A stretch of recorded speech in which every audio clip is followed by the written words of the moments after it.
State statute requires that there be at least 2 readings of an ordinance if it's going to follow a traditional legislative pathway, and that notice of a public hearing on that prior to its enactment would be noticed 10 days in advance. As the President indicated, Legislative Services did receive the title of the legislation for the purposes of the advertisement being placed in the Daily Record tomorrow in advance of that June 17th public hearing on the bill. And in this instance, as you're familiar, our traditional legislative process involves 3 readings of each piece of legislation. And we are accomplishing that with the schedule that's been laid out. So the first priority was to receive the title so that the advertisement could be placed for the 17th. In addition, the second part of this process that's critical to allow it to go through this traditional pathway with the 3 readings would be that the bill is filed timely on Tuesday for the 11th for introduction at the City Council meeting that afternoon. So in this case, based on the schedule that's been laid out, we are meeting all of our traditional legislative process requirements as well as the statutory requirements for notice, advertisement, etc. And there's at least 2 readings. We will have 3. Any questions on that, Mr. Carlucci? Thank you, Council President. I guess I'll stand up. I'm not sure where we are. I don't think we need to stand. I said, okay. I think we can sit for today. That works fine for me. Good job in arranging the meetings. I think that's in a good orderly fashion. I want to confirm something I think you just said that pleased me. And that is there would be no amendments done until after the public hearing on the 17th. Is that correct? That is correct. We took up any amendments before the 17th, and we will have just made that mistake. I just want to make sure that that is what I heard you say, and I was very happy to hear it. And so thank you very much. Well, I appreciate that. And let me just publicly thank the auditors, Marianne Moore of Legislative Services, the Jaguars, the administration. We got our heads together several days ago and put together this schedule, and I'm very grateful that we were able to put all this together, and I think it meets all the requirements, as Mary just said, and I believe we can move forward. Are there any other questions about the process? Pardon? Yes. Councilmember Freeman. Thank you, Mr. President. I'm going through here, and I do know that on one of the days I'm going to have a conflict with work. And I see here that amendments can be offered on 20th, 21st, and 25th. If there's a situation where a council member is not available to attend those meetings, how do you foresee us handling these types? I know you don't like to have debates during the council night. How do you anticipate addressing any concerns that a council member brings, maybe at a later time period that's outside of this aspirational goal of a schedule here? Well, I'll let Mary address the requirements for amendments and the votes that are needed for an amendment at those meetings. And clearly, amendments can be offered at the council meeting, and that's the right of every council member. Mary, please. Through the President to Councilmember Freeman. So when we have committee of the whole, as you recall, they operate just like a traditional one of our set committees.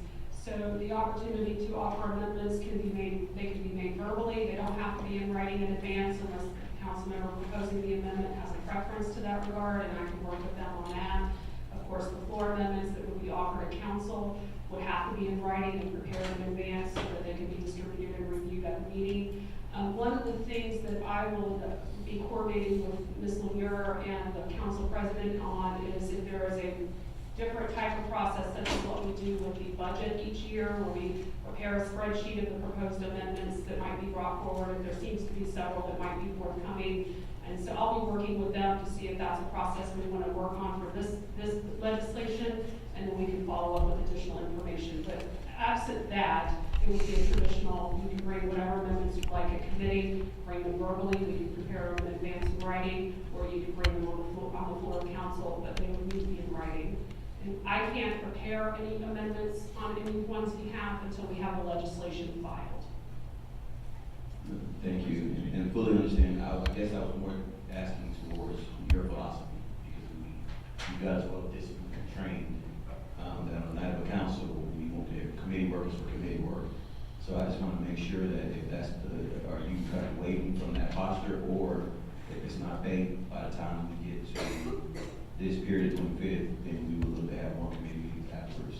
Well, I think because of the size and financial nature of this legislation, if we need amendments from the floor that Tuesday night, that's just what we need to do.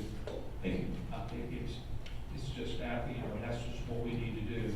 Prefer to come through, the Thursday and Friday ahead of time if they can, but, if they need to come through, that Tuesday night, the 25th, that's just what we need to do. Are there any other questions? Mr. Lane? I think, President, just for our planning purposes, committee of the whole meetings on the 20th and 21st, is the 21st if needed, or is the 21st no matter what? I anticipate, because of the legislation that we'll be discussing on those 2 days, potentially is pretty significant. The lease would be a part of that discussion. I anticipate we'll go into Friday. Thank you. At least I've been advised of that. The 2 pieces of legislation we'll be discussing on the 20th and 21st are probably the most significant pieces, and I suspect they'll spur more discussion. Vice President White. Yes, sir, Mr. President, I suggest maybe for you to give some consideration on the 25th, and you've got plenty of time to advertise, maybe start that meeting at 4. So if it does get a long discussion, we won't be here at midnight and have to change the rules, just a suggestion. Well, as you recall, on budget night, we had the meeting that started at 3. And I am not at all opposed to that. I'll see Mary jumping up. Let me make sure we're in the right posture here. Through the President to Council Vice President White. So we have started meetings early. Recently was the budget meeting. That would require some ability in advance for us to coordinate notices for the items that would have to be advertised for that day. If notices have already gone out for 5 p.m., then those items cannot be taken up until after 5 p.m. Quasi-judicial legislation specifically cannot be taken up until after 5 p.m. So there on the budget evening, there was a restructuring of the agenda to accommodate what we could do earlier than 5 p.m. and after 5 p.m. So Mary Ann and I can work together to look at that, if that's something that you all would like to pursue, but we'll definitely need to take a hard look at it and make sure we're not running afoul of any of our obligations under state statute to do that. I personally think that's a great idea, and I would ask the 2 of y'all to review the various options with me as soon as we can, so we can take whatever action we need to take. Okay. Matt Carlucci for the second time. I like the idea of moving back to 4. I don't think it would be a bad idea if we're going to move it, even moving it to 3 or 3:30. Second thing is, I believe it is important. I think it's important to the mayor's office. I'm sure it's important to our council president that we conclude this, get this agreement done by the 25th. And I think that's important because if we don't, we go into the summer vacation, 2 weeks off. It would be hard to hold meetings that week because some people may be on vacation. So I like the way the schedule is. And as far as doing committee work on the council floor, that is idealist, and that's a good thing. But I just want to say to my colleagues here, don't ever let that thinking refrain you from talking about what's important to you on a council night, because that's when we are all here together. And we should always be able to debate, and even if we get into the weeds a little bit, this is not your ordinary council meeting coming up on the 25th. So I like the suggestion of moving back an hour or 2 and having the flexibility to do some committee work that evening. So hopefully we can put it behind us and start new with the coming new council year. Thank you. Thank you. I concur 100% with those comments. Okay. I think we're ready. Oh, Vice President White. Thank you, Mr. President. Just one thing I wanted to add, if you'll remember, that will be the night that you do your awards, that you could actually start those first. And then, we can move into that would be that off the table.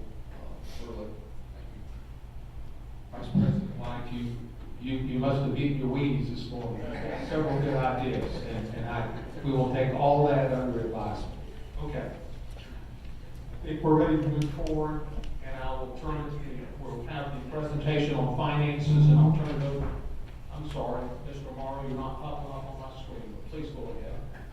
I did need requests. I'm sorry. Can someone get to that, so we don't have that issue going forward? It's me. Mr. President, I think June the 17th, isn't that Rules Committee that night? Is that going to create conflict? It's at 5 o'clock. We'll be through at 5. As long as we're through at 5. All right, thank you, sir. You're welcome. Okay. Anyone else? I have no one else on the queue.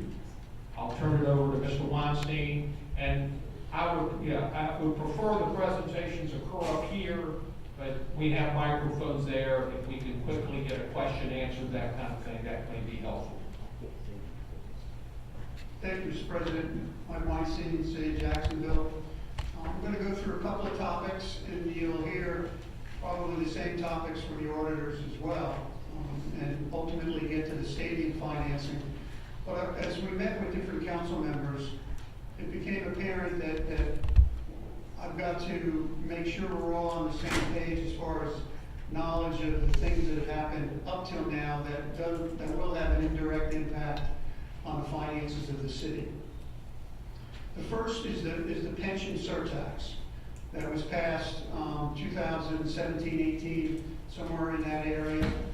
It's a 30-year, up to a 30-year half penny that starts after the BJP, Better Jacksonville Plan penny, stops. So immediately after BJP, the pension kicks in. It's up to 30 years or until the 3 pensions are fully funded.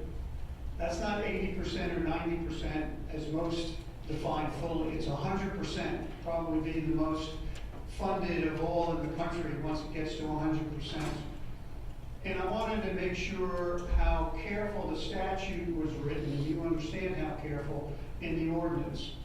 The statute that governs it is so specific that not only does it present to 30 years, up to 30 years, but as soon as it's fully funded, it stops. It can't continue, or 30 years comes and then it stops. It also goes into telling the actuaries when they do their review and analysis how to take into account those 30 years. It also goes into how the half penny revenue will be distributed. And it's not distributed evenly between the general employees, the corrections, and the police and fire. It's distributed as to how unfunded each of them are, with the goal of having them all 100% funded at the same time. That's the statute requirement. The analysis that had been done mostly by the pension programs haven't taken that into effect. And what you have is you have the police and fire thinking that it's going to be about 26, 27 years to get fully funded. The general employees thinks it's more about 18 to 20 years to get fully funded because they're not distributing it according to the statute, which is the way it will be distributed. The end result's really somewhere in the middle. It's probably going to be 22, 23 years to get fully funded. Also, when the city did their ordinance, they built in a safety net. They built in a system knowing that the 3 funds will get more unfunded before it gets fully funded. The way you track the money and the benefits going out, it never gets in jeopardy of not being able to pay out to the beneficiaries, but it does get to a ratio that's worse in the future years before it gets better. And the safety net that the ordinance requires that if it gets to a certain point, the city has to put in more each year to make sure that the pension funds are adequately funded. So there was a tremendous amount of effort that went into basically solving the $2.5 billion problem that the 3 pensions together had. And the reason I wanted to point it out is I wanted you to make sure it can't be used for anything else. It's going to end at specifically the same time for all 3. And the analysis that have been done, ending it in the early 20s, mid-20s, were done with assumptions that the half penny was less than it really is. It's more than anticipated. So when it ends, maybe even sooner. But it will end, and the beneficiaries are in no jeopardy. They'll be paid, and it'll be fully funded. I wanted to make sure, because there's been a lot of talk about it, and the BJP, Better Jacksonville plan, the discussions of ending it early, not ending it early, brings in a pension issue. Now I'm going to turn to the Better Jacksonville plan. The Better Jacksonville plan, like pension, 30-year referendum up to 30 years. Better Jacksonville plan basically did a tremendous amount of things. The courthouse, the downtown library, the arena, lots of road projects, lots of things. And basically it was a separate revenue stream. When there was discussions about ending it early, which we have the ability to end it early, but it has positive and negative repercussions. If it ends early, then the half penny for pension starts earlier. The idea was bandied about of ending it at the end of 26, so the pension would start getting January of 27. The pension now, the half penny is about 129 million altogether. The beaches and Baldwin get some of that. If we ended it in 26, the beaches would lose about $16 million of project money if we ended it early. If we ended it early, then January of 27, it'd be about 130 million a year. If it ended when it was aligned to end in 2030 and the pension starts at 2031, it'll be about 140, 145 million a year. So the idea, if you ended it 4 years early, you don't end the tax 4 years earlier at the tail end. You end it about 2.5 years early. So the benefit of ending it early provides the pension getting fully funded about 2.5 years earlier than it would have, maybe 2053, maybe 2054. It also adjusts to a certain extent in later years what the city pays in to the pension fund. Not only the employers put in, the employees put in, but the city has to put in, relating to the unfunded level, the liquidity ratio of the different funds. There'll be sort of an adjustment to that if you end it early. The negative of ending it early, all the projects that could have been done with pay-as-you-go, using that revenue stream, falls into the CIP in a debt service process. About a year or so ago, the ordinance was put in and they moved about a half a dozen, 8 or 10 projects out of CIP, out of BJP into the CIP program, which took it away from being paid for by that half penny and put it into potential debt. The analysis that we've done is that we will be able to put about $600 million of existing authorized projects that are scheduled to be borrowed for and use the 27, 28, the 26, 27, 28, and 29 revenue stream of the Better Jacksonville plan and pay for it in cash.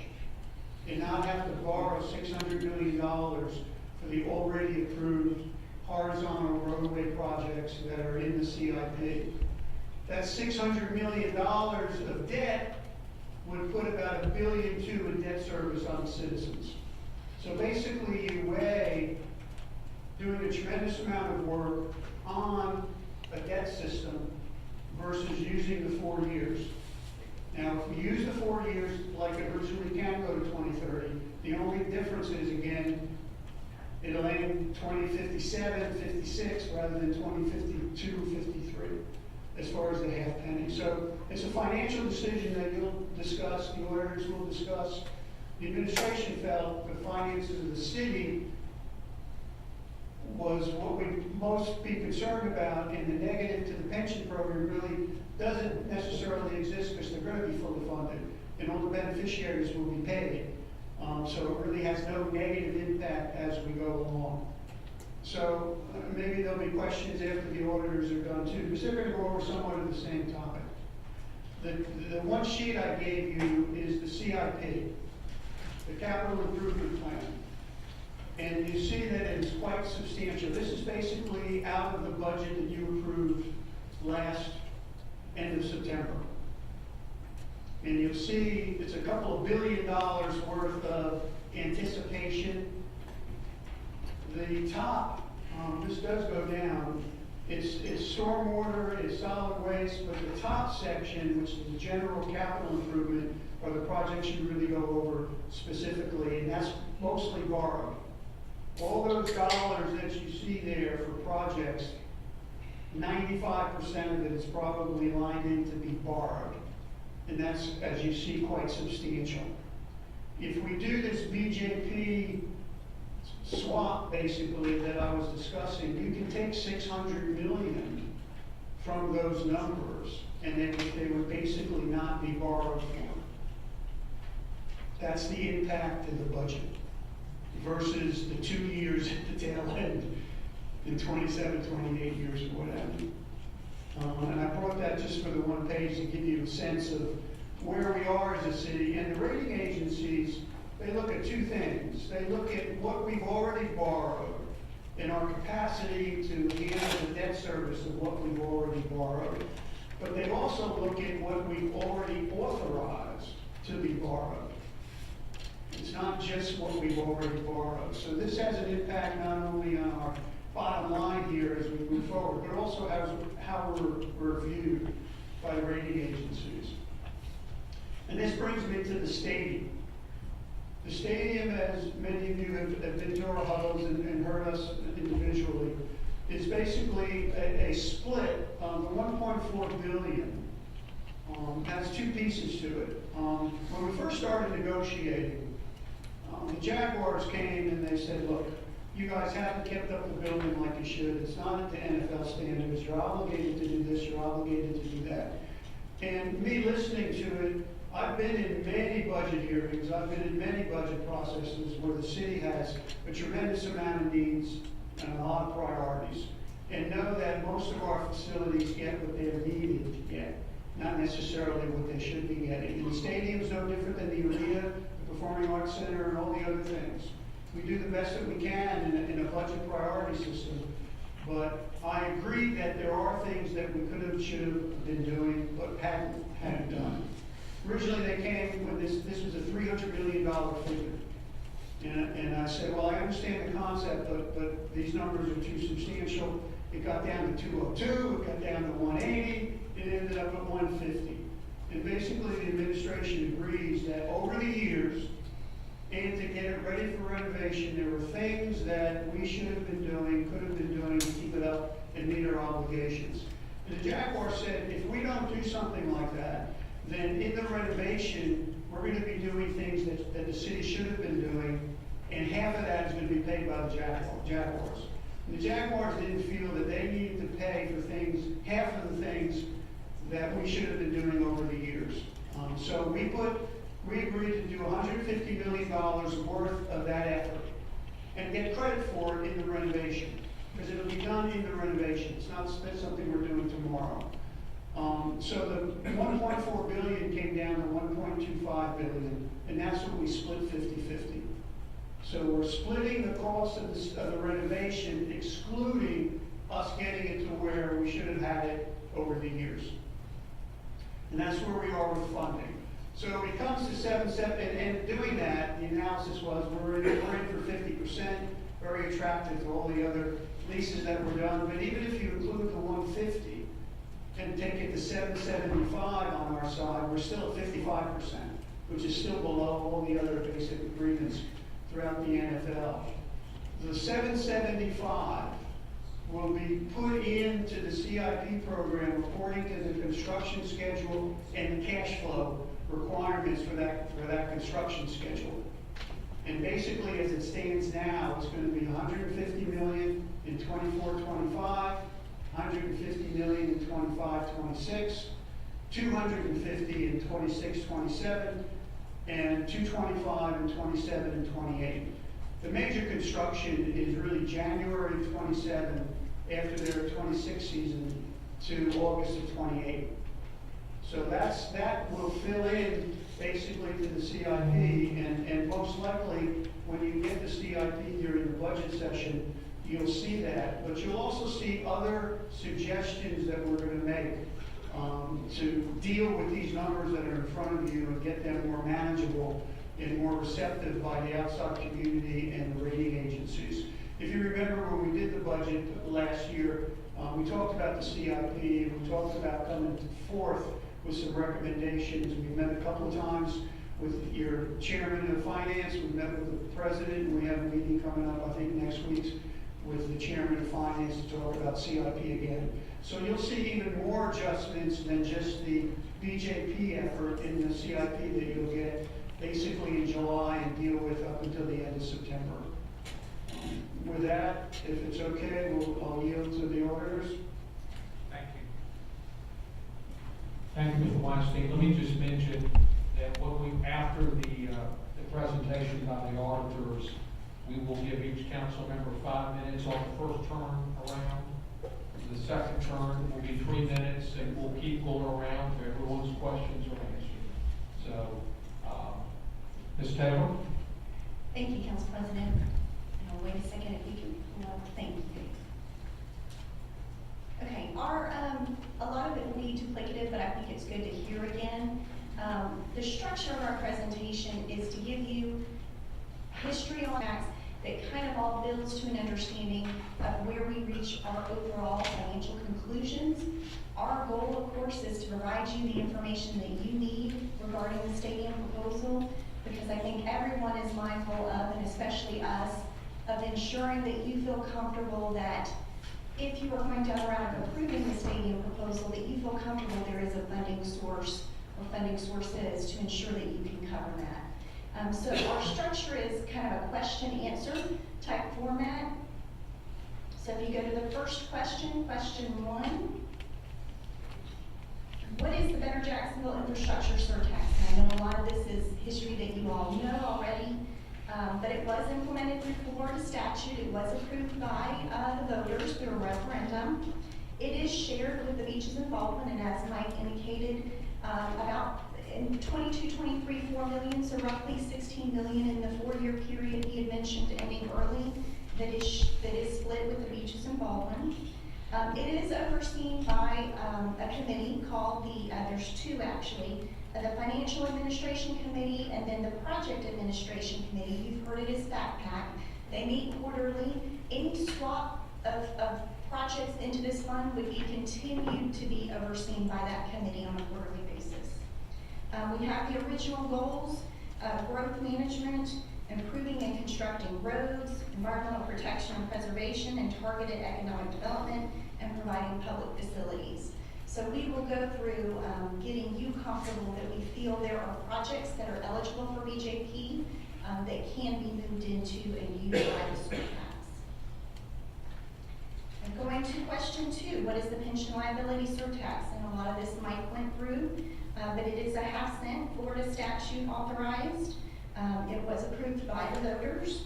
Ultimately, Bill 2017-257 is what laid out along with a series of pieces of legislation that closed the city's defined benefit plans. That was one of the requirements to new employees September 30th of 2017. So that is what ended those defined benefit plans.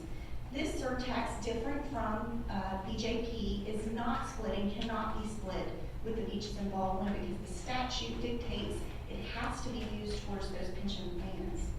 So when it was passed, what it did is, as Mike said, it provided a dedicated funding source, so to know that you can ensure that those pension liabilities are paid off. It not only, as and I apologize, Mike should say Mr. Weinstein, it not only said consider the net present value of this future surtax, it required it, and the statute was specifically written, even though that cash was not flowing in and it was a future cash flow, take into account that net present value. The actuaries consider that when they calculate the city's pension cost. So from a budget standpoint, that immediately provided a significant amount of relief to be able to do and provide other services, library services, public works. So that statute was written, tailor-written, to allow that flexibility to occur, but to still ensure you had a dedicated source to pay for pensions. So it was very critical at that time, given the large numbers that we were seeing in pension costs to provide that flexibility. Question 3. Mr. Weinstein alluded to this. The time periods for each of the surtaxes. BJP is January 1st, 2001, and it's permitted to be levied no later than through December 31st of 2030. And as Mr. Weinstein mentioned, it is authorized to begin once that BJP surtax ends, so it's a trigger right away for that. And all of the pension plans, as Mr. Weinstein indicated, have to be 100% funded. So it ends the sooner of that, or 30 years from the point of starting collections. Question 4. What did ordinance 2022-416 do? And I know that several of the council members were not here when that was passed. As Mr. Weinstein mentioned, at that time, there was the desire to talk about ending BJP early, and we'll get into the next slide. That bill did not do that. All that bill did was really fund projects that had cost overruns. It was the 9 remaining projects in the original BJP plan that needed to be completed. So in that bill, you increased the spending authority by $278 million. That was the amount needed. There was movement of dollars around within projects. And then ultimately, the differential was $155 million that you authorized borrowing. That does not mean that you went out, that the city issued debt. It authorized it, and debt has not been issued yet on these.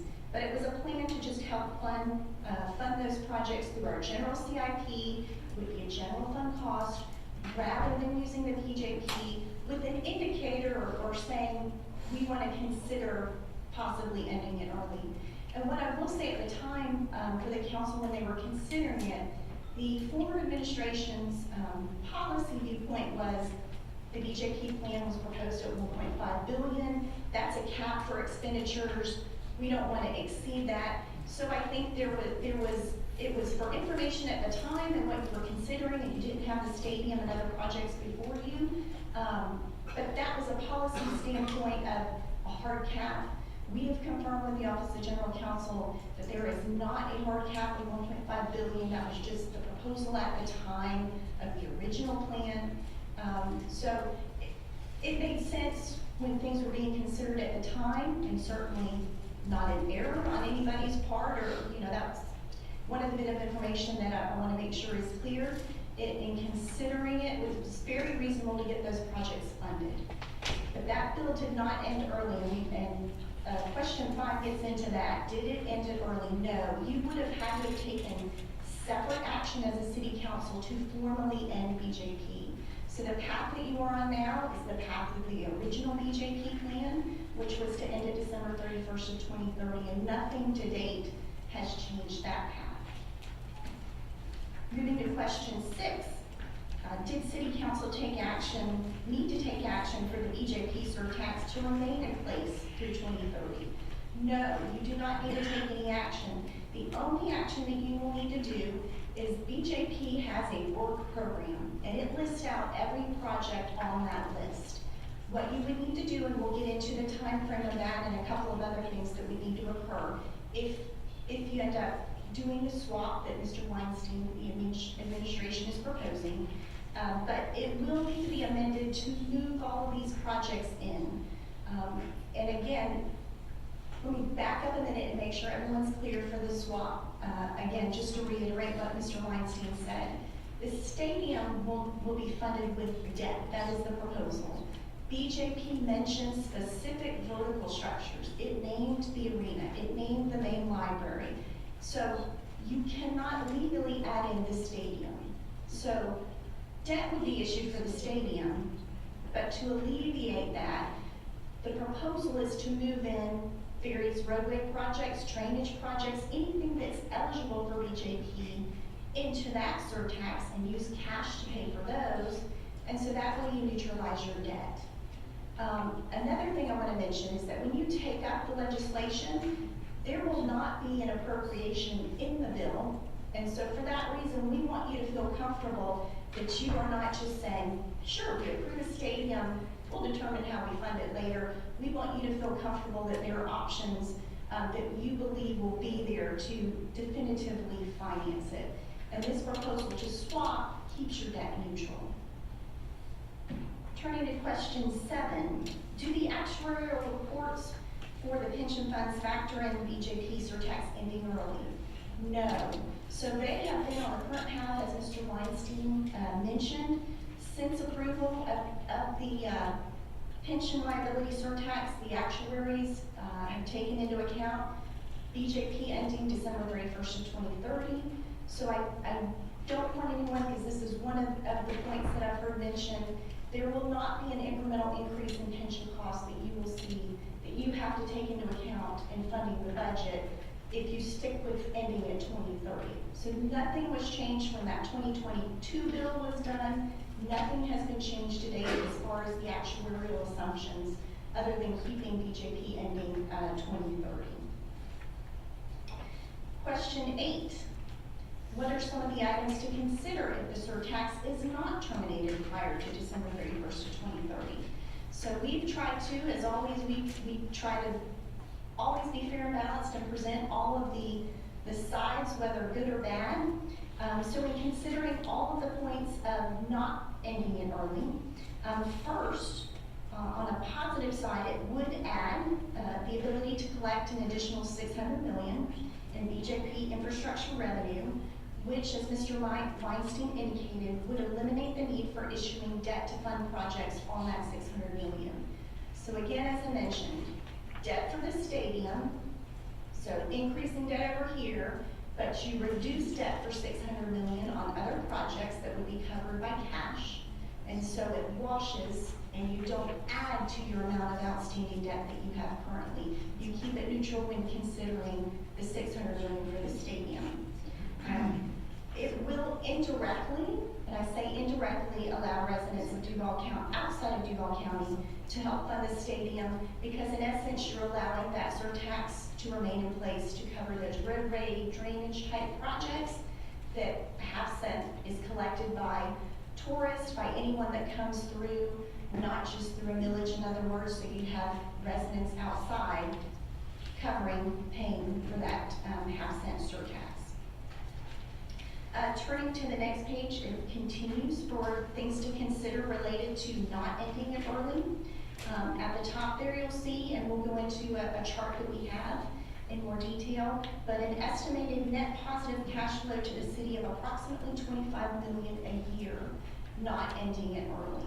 And that's, we'll get into the cost avoidance of debt and the other offset.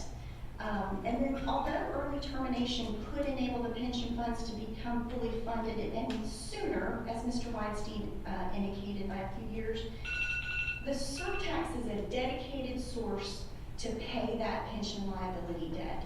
So that's one of the most important things to consider. When you're adding hard debt to your books, that's general fund having to cover that. Here, you know, although it will not end sooner, if you don't bring up BJP, you do have a dedicated source to cover it, and that ensures, in looking at the models that we've looked at, that it will be paid within that appropriate time period. Turning to question 9,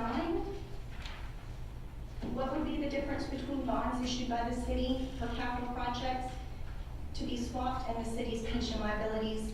Again, you have a dedicated funding source for those pension liabilities, as I mentioned, whereas the other debt that would be issued if you were not to swap and you had to go out and increase your outstanding debt by $600 million, that's a general fund cost.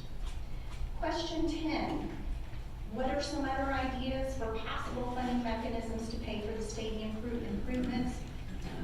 I'm sure there are many more that have been floated and considered, but just hitting on some of the main ones, if you were to not do the swap, cut costs in other areas of the city. The debt on the $600 million, as Mr. Weinstein mentioned, you pay a total of $1.2 billion in essence for that. So you're looking at $40 million a year in debt service costs related to that $600 million. So you are talking significant cost in order to be able to pay that full debt service. Increasing the millage is always an option, or other taxes. The state authorized the indigent care surtax this past year. Those are things that can be considered. Other fees such as the solid waste fee, which again, similar to this proposal, frees up operating revenue to cover debt cost for the stadium. Also, there are operating reserves. We know that there are other obligations that we have seen, the completion grants just in committees yesterday that have had to cover some of those. But again, using a portion, always wanting to keep that healthy for hurricanes, storms, things like that, but there is a portion that could be used there. Question 11 on the next slide, is the infrastructure proposed to be used to fund the stadium improvements? No, as I mentioned, debt would be issued for that, and again, reiterating that this proposal allows you to not change your outstanding debt related to the $600 million. So it keeps that debt neutral, so that you're not, your credit rating agencies look at that, they look at the amount of debt that you are adding to your books that don't have a committed financial source similar to the pension liability surtax. Question 12. So if projects are going to be moved into the BJP surtax, what type of projects can be funded by that surtax? And we've confirmed with the Office of General Counsel that you can amend the BJP work program, and it can include, and this is just a minimum, there are other items that they have not researched that could fall in. So this, at a minimum, we feel comfortable that there's enough dollar amounts, and we're 99% there, that there's plenty of projects that can be moved totaling $600 million, that you have those. So any new road, expanded or widened roads, interchanges, overpasses, intersection improvements, you see the list there of all the items. Those are all eligible projects that we can look at our CIP and say, okay, this roadway, this is a road project that was going to be funded with debt. We can move that in. And the important thing to keep in mind is it's projects that have already been approved in the CIP. So when you were looking at it in the summertime and you approved it, the way you get the savings is if it's already been in the CIP. Not adding projects. Adding projects that have never been thought of before, never been approved, just a brand new project doesn't get that savings. We're looking for things that were planned to be funded with debt. Now you will make the decision to say, we're going to use the BJP surtax. So that's how you get the savings and you get to the wash. Question 13, what action is needed to utilize the surtax for projects? As I mentioned, we've already talked about the third bullet of amending the BJP work program. Budgets would also need to be amended, and that's just merely swapping the funding source from debt to PAYGO, to the BJP surtax, which is your PAYGO. Also, that then results in the CIP needing to be changed because CIP sheets list the funding source, and so it's that flip from debt to BJP. These items could either be amended through separate legislation or through the budget process. My understanding from the administration is that they plan to have all three of these addressed through the budget process. So either way could be handled. Question 14. Overall, is the proposal from the administration to utilize the BJP infrastructure surtax to reduce debt reasonable? And this is where we look to trying to guide you as a piece of information to help you make the decisions you need to make from a policy standpoint. We do feel that it is reasonable. From a financial perspective, looking at the financial health of the city overall, not just the pension fund or not just the general fund, but taking into account everything. And that's especially important when you're considering the stadium cost, the jail cost, all the other future costs that we know are coming, collective bargaining, your economic development incentives where we've seen the large amounts in the future, all these future costs, that it is a reasonable proposal. We have a chart as our last slide that just summarizes the overall savings that we reached, and it was through a lot of analysis, looking at actuarial prepared data, getting to trying to present a full picture. As Mr. Weinstein indicated, if you do the swap proposal, where you do not end BJP early, you would avoid debt costs of about $40 million a year. And that's based on a 30-year basis, 5.25% interest that you would have those costs annually. The offset to that is if you had moved BJP up early, the actuarial data we had looked at, is that you would have had a savings as a city. So the cost that you see in the budget for pension cost of about 15 million a year. You do forego that if you do not move things up sooner, but you're still at a net positive of about 25 million a year that provides you bandwidth for other items within the general fund. And Mr. President, that concludes our presentation. We'll be happy to answer any questions at the appropriate time. Thank you, Ms. Taylor. I would ask for council members to jump in the queue so I can recognize you. And as I said, we'll give you 5 minutes, but come back around if we need to. I'm going to start with Mr. Lane. Thank you, Mr. President. Thank you to the audit staff. Thank you for the many meetings we've had in the past couple of weeks. I know this is our first workshop. I know me and all my peers have leaned on you to answer a lot of questions. Really, I just want to clarify a couple things, like when we're thinking about the 2 options. I'm referencing the debt affordability study. I know we're due for a new one, but I think when we get a refresh, it's kind of going to have the same main points. So last year, as I understand it, if we go with the option of doing the BJP swap, which I apologize for referring to that, but that's what I'll call it, we're basically in the same place as we were last year, right? In other words, we're going to take an equal amount out of the debt affordability study and then add it back in. So we'll have PAYGO for the BJP for the 600 million-ish or so, and then we'll just add in like kind, and that basically keeps us where we were last year this time on the debt affordability study. And Mr. Weinstein, I know you were the interim CFO who briefed us on this last year. If you want to chime in on any of my questions as well, feel free. So that's my first question. Doing the BJP swap, we're pretty much exactly where we were last year on the debt affordability study. Through the chair to Councilmember Lane, yes, related to the 600 million, that is the goal, to keep that neutral where you're not adding to your outstanding debt. Thank you. And through the president to Ms. Taylor, so the alternative then is we have 2.1 billion in debt at the end of 2023. It was already going up to 3.1 billion at the end of 2028, so a 50% increase. Would we effectively be putting all this new debt for the stadium into the CIP, which would be, by my math, that puts us close to $4 billion, almost double at the end of 2028. Is that the other alternative, essentially, that all the debt would be added to our CIP, where it's essentially almost doubling in 4 years? Through the president, to Councilmember Lane, if I understand your question correctly, yes, the 775 million that's proposed would be added on top of that.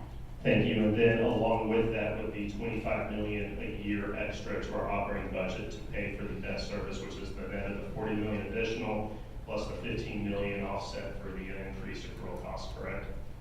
Through the president, yes, that's correct. Okay, thank you. Final question real quick. It sounds, based on the slides, we'd actually have to take legislative action at some point to put ourselves in that situation. Is that correct? Through the president to Councilmember Lane, in order to really utilize that surtax, the big trigger is you don't have enough projects. You have the 9 remaining projects, so you would need to amend the work program to add in the projects. That's the main step to get you to where it's implicitly then that you are agreeing to allow BJP on the current path that it is of remaining in place through 2030, just to ensure that that 600 million gets utilized in that time frame on those projects. If you were to do it through separate legislation, it would trigger a 2/3 vote, just so everyone is aware, because you're amending the CIP. You really have to do the 3 pieces: the budget change, CIP, and amending the work program.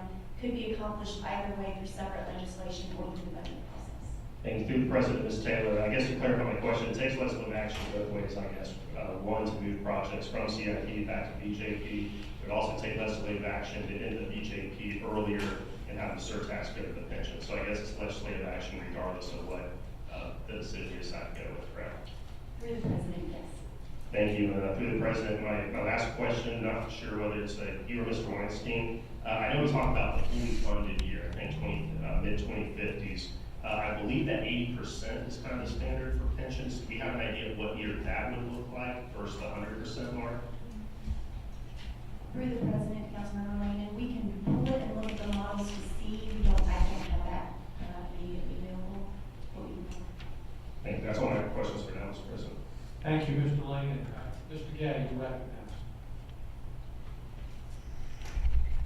Thank you, Mr. President. Through the President, Ms. Taylor, appreciate your work on this. You were the first one that popped in my mind to get information and all this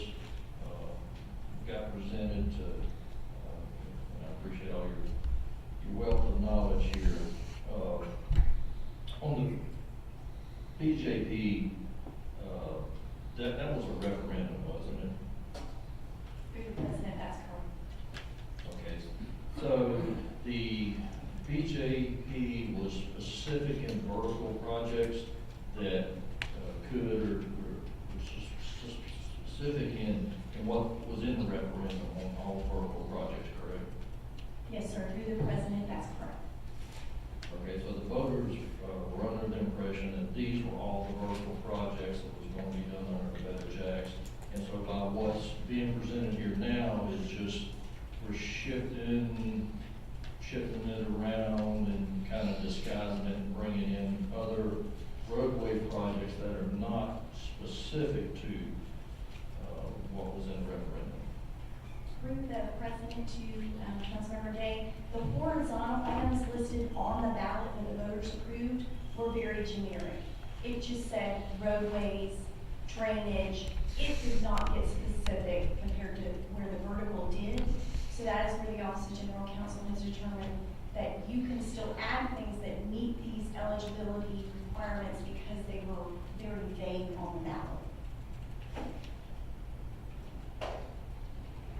In the horizontal projects, there were, from my understanding, a lot of them during the Better Jacks plan that never were fully completed. They were, I guess, cut back because of funding issues. Through the president to Councilmember Day, I can't tell you specifics right now, but what I do know is there were 9 remaining projects that had cost overruns that are still in the process of being completed today. Okay, thank you, Mr. President. Thank you, Mr. Day. Mr. Boyle. Thank you, Mr. President. Just a general comment, while I do appreciate the angst to try and get this done in a timely fashion, I hope we do take the due diligence to carry this out, however far along it needs to go. For Ms. Taylor, a couple of questions. So, as I understand it, and I think you referenced it to some degree, and I appreciate what we're doing here in terms of the swap, but what is the actual cost? We're looking at $775 million of taxpayer dollars going towards this project. But then, obviously, there's going to be debt or interest on top of that. Have you made a determination of what the actual cost is going to be over the course of the time as we pay off the debt? Through the president to Councilmember Boylan, if you were not to do the swap and you were to issue debt for that full, the 600 million portion of it is 1.2 billion, the 775 million is about 1.5 billion. So one way or another, if we do the swap, we still going to have $1.5 billion increase in debt. Is that correct? Through the president, no, sir. If you do the swap, you limit the debt on the 600 million. So you would have the incremental 175 million to get to the 775. I'm not sure, that's not been baked in until we see all the agreements and talk further on that. That may be debt. I'm not sure what the proposal will be on that, but we know that we at least neutralize with the swap a significant portion, meaning the 600. So I understand the swap. What we're basically trying to do is taking what would traditionally go into the CIP for the next 4 or 5 years and put it into the Better Jacksonville plan. Is that pretty clear? Through the president, yes, you are trying to alleviate the amount of debt that you're adding to your books by doing this. So to your point, then this becomes debt neutral. Yes, sir. For the 600 million, it becomes debt neutral through the BJP swap. So I assume then that this won't have any bearing on our credit rating if we either existing debt as opposed to anticipated debt. Through the president to Councilmember Boylan, it would certainly help, in my opinion, and Mr. Weinstein can certainly weigh in, but any time that you cannot add hard debt to your books that you have to fund through your general fund, credit rating agencies are gonna look positive on that wherever you can limit or reduce your debt. Thank you, Mr. President. Through the President, one more question, probably not one you're going to answer today, but one of the big concerns that I have is the ROI for the city over the course of the 30 years of this agreement. If we have a way to claw back some of these funds as part of the ongoing partnership with Jaguars, I think that would be helpful to know what that number may look like. So I won't ask you for that number today, but I'll certainly be looking forward to it as we dig into this taping agreement. Thank you, Mr. President. Let me reflect, Councilmember Jacoby Pittman has joined us. Next in line is Joe Carlucci. All right, thank you, Mr. President, and to the President too. I guess Ms. Taylor, I was kind of on the same train of thought with Councilmember Boylan, because we keep talking about the 600 million. So I get the swap, I get the savings there, but to say it's debt neutral, sort of, I get it debt neutral on the 600 million, but I mean, that's obvious. It's like you're swapping 600 million for 600 million. I mean, that's, but it's not 600 million, it's 775 million. So can you speak to the fact that it's, the total cost to the city is 775, not 600. So it's not debt neutral as a deal, as a whole, is that correct? The president too, and Councilmember Carlucci, I think how you have to think of it is this at least neutralizes 600 million. So at a minimum, you don't add the 600 million as you indicated. The 175 million, yes, may potentially be, but rather than adding 775 million, issuing debt for that and adding that liability to your books, you're trying to minimize it as much as possible, and you may add 175 million to your books in that, but again, it's trying to reduce that maximum as much as possible. Right, no, and again, I understand that debt is neutral on 600 versus 600. I just want the narrative to be clear to everyone out there and the taxpayers, because what they're gonna hear is, oh, the whole deal is debt neutral, which is just not the case. So we're paying 775, there's obviously a $175 million gap. When are we gonna start talking about how that's getting funded and why, you know what I mean? That's sort of where my head's at right now. And look, let me just be clear. I'm gonna support the deal either way. I just want the facts out there, and I just want a very clear, transparent message across the board. So that was my only kind of statement and question for now. But thank you for all the work that you did. This has answered pretty much all my questions in your one slide, so that's all, Mr. President. Thank you. I have no one else for the first time. I have a couple of questions. Mr. Weinstein, you mentioned the 150 million in past maintenance that we've agreed to pay. Are there specific projects that are a part of that 150? Or I guess it started at 300 and was negotiated down to 150. Michael, I think there was a list of things, basically general mechanical and electric and plumbing and what have you. A lot of equipment that should have been replaced, the useful life is gone, but we're going to replace it when we renovate rather than replace it now and have to be 5 years older or 4 years older. There were specific lists, our company, Gilbane, as well as the Jaguars companies that they've had, worked on different lists, but the list always was more than 150. So the number really is a negotiated number now. But again, those of us that have been in budget hearings year after year know that we could have been doing more for all of us. Thank you. And my second question is the $600 million in projects that are moving over. I know those have to be identified specifically to move over. And those have to be approved by the council, is that correct? And that will occur at some later date, I assume. I can answer that. Basically, as I said before, not specific to this, but when you get the CIP recommendation. Mr. Weinstein, can you pull the mic down? They're having trouble, or else walk up here, one of the two. Is this better? Yes, much better. I'm sorry. When you get the budget in July, and then you get the CIP will have all these changes and very specifically outline the projects that have been moved. Basically, the auditors have asked them to be separate in accounting, so they'll be able to be matched and followed. And I do want to mention this, that if you decide to go pay-as-you-go rather than in debt, it doesn't affect in any way the schedule of the projects. It's just how they're going to be funded. So this has no impact on when things will be accomplished. Well, that was my next question. So you're taking these, you read my mind, these projects are being taken out into 2, 3, 4, 5 years of the CIP, and they will remain that way. And and won't be completed any earlier than they would have. Is that what I hear you They'll saying? remain in the system, but be flagged as being paid as you go through BJP. So will they be completed quicker? No, Because they won't be quicker or slower, they'll just be on schedule, won't have any impact as to anything other than how they'll be paid. okay. My last, it's not really a question, it's a comment. I was very involved in BJP when it passed in 1999, and I know there were some specific road projects that were listed. I still have heartburn 25 years later about some overpasses that weren't done.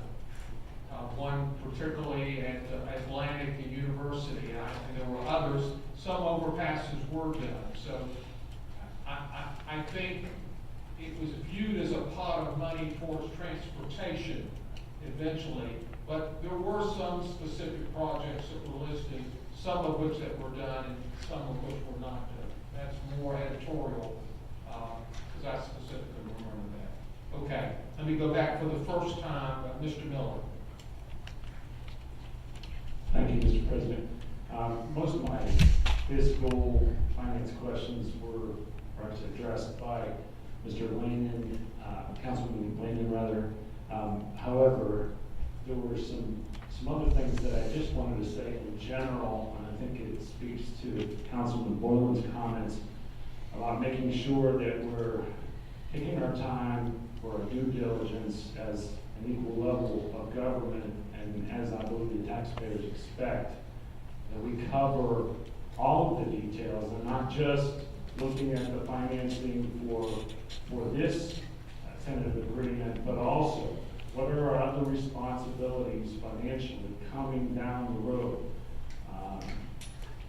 I really want to have these discussions go forward as we look at something that we know is coming up, a responsibility for upwards of $1 billion for a new jail complex that we need very badly. And so I just want to make sure that in these discussions, and as we look at the finances and associated debt that will need to be incurred and serviced, that we also look at things that are very important. And I would ask Ms. Taylor, if, to put into the mix of the things that were already mentioned, if we would incur over the next 3 to 5 years additional debt for, let's say, $1 billion, even though we don't have the numbers on what that will cost, but we have a rough idea, what would that do to our situation as far as our debt and servicing that debt on top of what we've already talked about? Through the President, to Councilmember Miller, on top of what we've already talked about, you're looking at adding 65 to 80 million a year for the billion in just your annual, think of your annual costs that you see in the budget each year from the general fund. That's approximately how much you would be taking out of that increase in revenues you see each year for that first time, that hit that you would need to cover through your revenues. Thank you.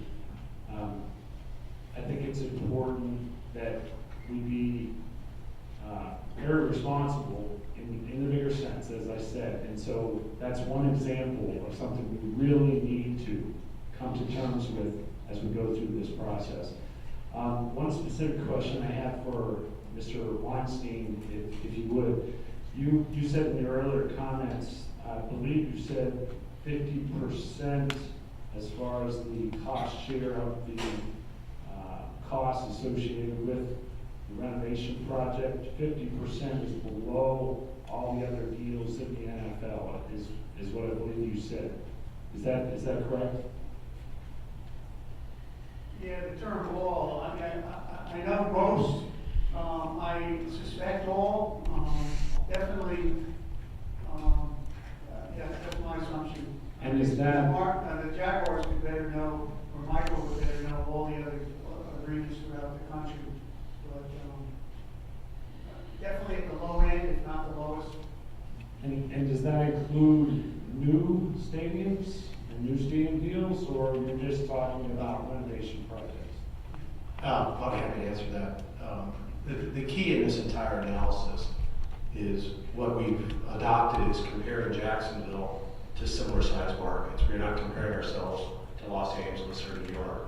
We're comparing ourselves to cities within the NFL that are similar size. There's 8 of them. And as you look at new stadium construction as well as renovations amongst that peer group of NFL franchises, you'll find that at 50% or even 55%, the Jacksonville contribution is at the very low end compared to those other markets. I understand, Mr. Lincoln, how you were coming to that, but I just want to make sure that we make it clear what is the situation out there, and if you, I guess we could get into what terms or how we term peer market. I'm not sure who prepared this, but I noticed we use different teams for different points to be made on here. We didn't use the same teams. But I would like to say, and I only have 11 seconds left, but the numbers are quite different in Denver, Los Angeles, Las Vegas, Atlanta, Minneapolis, Santa Clara from the Niners, New York, New Jersey, which you're very familiar with, and Dallas.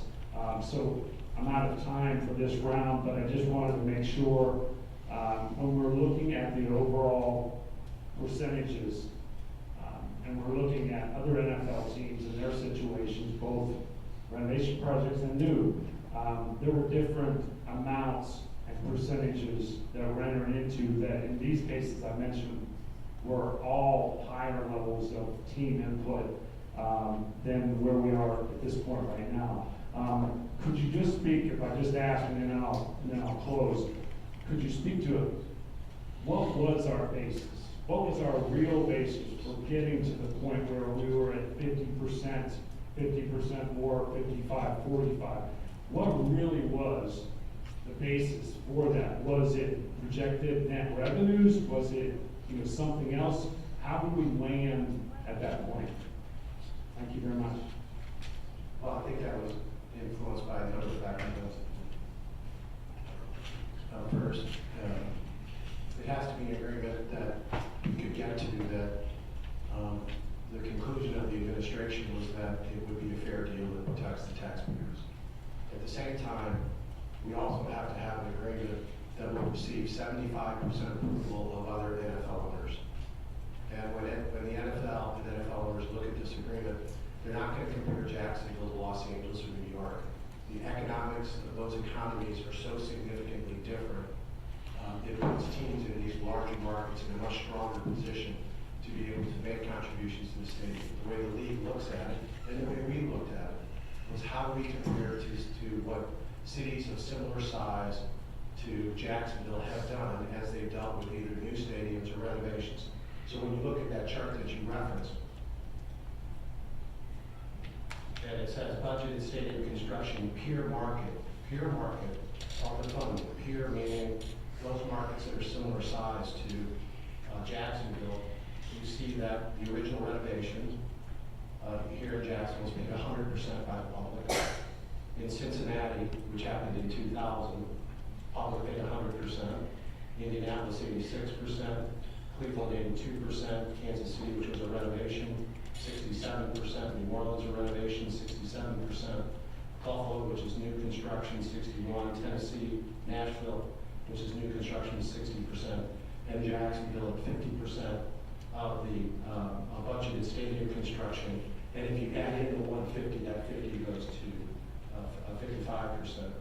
The second point is it doesn't deal with peer markets. What it deals with is what are the most recent stadiums that have been built in the National Football League and what has happened as it relates to cost overruns.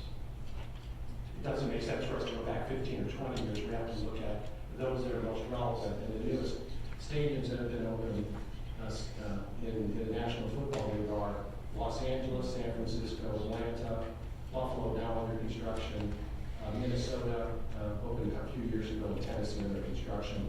And the reason those were chosen, the reason it looks like a different set of markets, is because those aren't peer markets. Those are the most recent stadiums that were constructed. Okay, so someone. Mr. Miller, if you could get back in the queue. Okay, well, thank you. You're well. Thank you very much. want to give other people an opportunity. Okay, I'm gonna write back Mr. Howland, because he's got a time issue. Mr. Howland? Thank you, Mr. President, I appreciate that.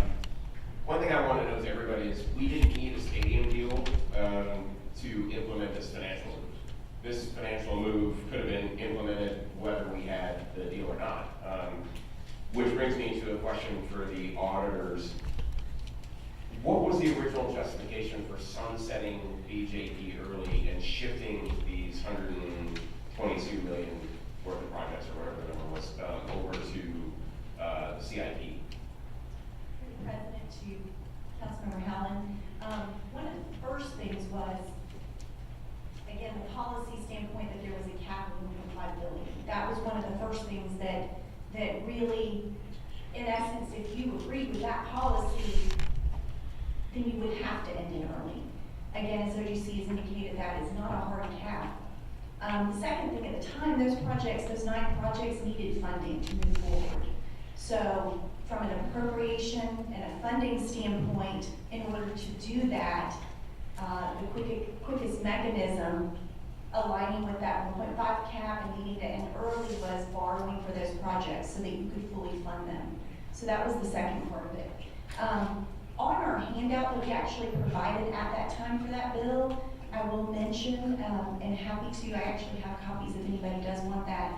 We had kind of a two-pronged decision point that you could, if you felt that the 1.5 billion was a cap, certainly went the borrowing route to fund these projects. We had also mentioned as an alternative on that handout that you could fund those projects. They needed the 155 million. Another year of BJP surtax revenue approximately could have funded that, to where in your considerations, whether you ended 4 years early, 3 years early, but that to avoid the debt borrowing. So we did present the two different options. But again, I think it was mainly to get those projects funded at that time. And with the cap, the debt was really the only choice at the time to move those forward. Was there, through the president, was there also something having to do with an arbitrage play, or the rate at which the city could borrow versus the rate at which it had to pay back pensions? And yeah. Yes, sir. I apologize for cutting you off. Through the president, Councilmember Howland. There was some discussion. Apparently, I don't know as much directly with us, but I believe with some of the council members on the compared debt cost at that time of about a 4.5 interest rate, and the assumed rate of return on the pension funds of about 6.5%, that 2% differential. Now, as of course you have different debt costs and you have higher interest rates, 5.25 being assumed, it's getting very close to that. But my understanding is that was something that was also mentioned to council members. Okay, so that spread is narrowed since this was originally conceived, this plan of sunsetting BJP early by a little bit. So therefore the financial benefit might have been somewhat reduced. One last question. We're talking almost in either 0 or 4. It's kind of like end it now or continue the BJP till 2030. Can there be an in-between? Could we, instead of 600 million, we put some of those projects back in the BJP, still start paying down the pension surcharge early, so we sunset BJP in 28 or 29 or something like that, thereby not having to take out as much debt for the stadium? Maybe half of it is taken out and half of it increase, 300 million increases are authorized. We're talking in either do it or not do it, but is there some in between that could be done should this council decide that's how it wants to finance the stadium? Through the president and Councilmember Howland, it's certainly a legal option. I think from a financial standpoint, it's just you potentially narrow that 25 million annual savings. You may reduce that down some, but legally it is certainly an option that you can consider. Okay, thank you. That's all I have. Appreciate it, Mr. President. Thank you. Councilmember White. Thank you, Mr. President. Through the chair, to Mr. Weinstein.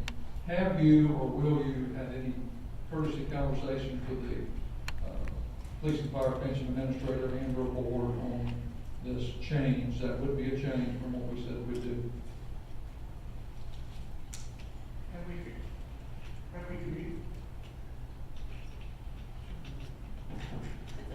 Have we communicated with them? Is that, yes. Yes. Yes. Matter of fact, last week, we spent about a half hour at the board meeting. We met with their staff one day, police and fire staff. The next day, we went and spoke with their board at their meeting last week and went over basically what we presented here today is the impact on pensions. And did they give an opinion of the cost? Not that I'm aware of. They just asked some questions and heard the story and the impact, and that's it. Could I ask you to share, when they do, would you get with me and let me know what that is? Should I ask specifically for some sort of feedback? That would be important to me, and Okay. maybe some other people up here that thought, yes. Okay. Thank you. Yes, sir. Councilman. To the president, I know I was a little late and maybe I missed it. I understand we have the 9 projects through the Better Jacksonville plan and SWAP as well. My concern is how does it impact our regular CIP program, those large programs that have been in the pipeline over the last 5 years? Do they just get delayed, or does those projects go forward, and how that will work? Mr. President, Councilmember Pittman, it would not change any of those other projects. This merely changes the funding source on some of the projects that are in the CIP. Arguably, you could say it may prevent and help keep those projects in place. As in addition to this swap, the administration is also doing a thorough vetting of the CIP. By keeping the debt neutral, you could argue it may even help protect, but there would be no change to your projects that are in there today. All of the projects remain in the CIP. The BJP projects are in the CIP. We are just merely, through the proposal that the administration, what we evaluated is swapping the funding source. So it changes nothing as far as the schedule of the projects, the list of the projects, all of that will remain the same in the CIP. And or if projects need to be brought up, instead of if something was on a 4-year plan and something need to be brought up to year 2, would that impact at all? Through the President, Councilmember Pittman, that would be a completely separate discussion. And that would be something with the administration as they're working on putting the CIP together that would be completely separate from this. I just want to make sure if we need flexibility for those projects, or if projects need to be brought up, and that it would not have any impact. Through the President, Councilmember Pittman, pursuant to the code, anything that you layer in, like when you approved the CIP last year for 24-25, the plan we will be taking up in the summer, those numbers are required to roll forward. So when you see them in the current year, and the administration is required to let you know if anything did not roll forward. Okay. So anything you've seen in that future would be in place. Okay, thank you. Councilmember Clark, recognized. Thank you, President Sandlin.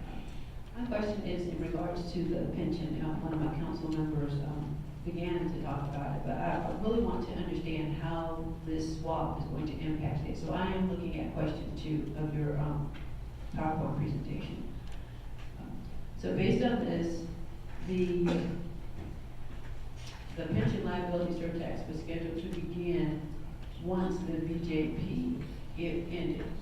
I remember in 22 where there was the bill to end it early in 27. So ending it early in 27 would have added additional funding to the pension.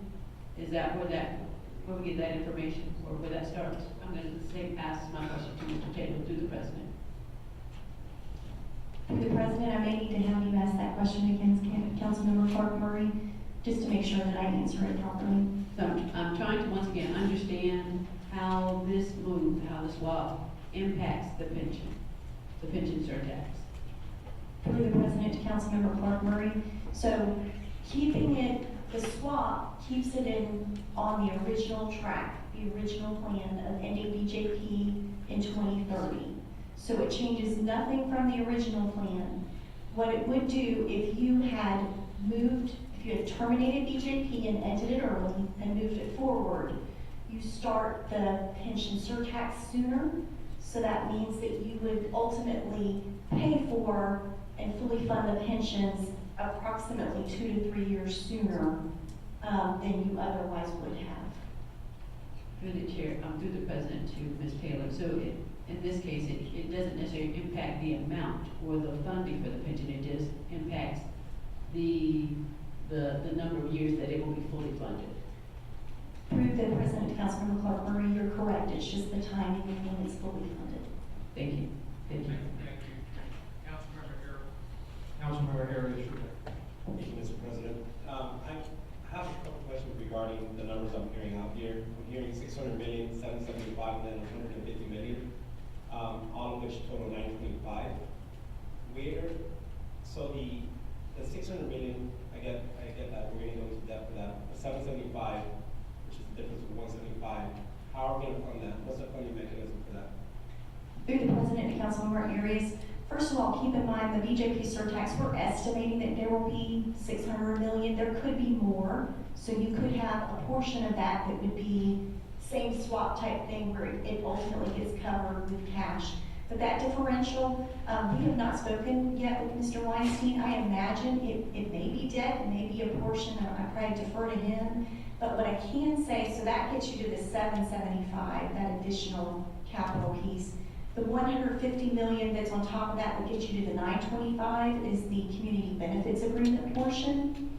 So that 150 million, based on their responses from the administration, in your 25-26 budget and in your 26-27 budget, you would have 40 million loaded into that budget for being paid for in essence through your property tax revenue and other items related to that community benefits agreement. That's 80 million of it. The other 70 million would be loaded into the CIP, likely borrowed for, but would be determined at a future point. And again, I would defer to Mr. Weinstein if he has any more details. That's exactly my point, because I want to know how much we're borrowing, how much debt we're getting into, how much we're paying in interest, really what our total cost is to fund this entire project, not just flat numbers. So if we're saying you're going to add an additional $7 million of debt, you're looking at now about $840 million in debt with interest. So now we're looking at probably 1.6 billion. I want to know what the total project is going to cost us, because if you're saying that 775 is 1.5 billion, is that correct? And 600 million is 1.2 billion?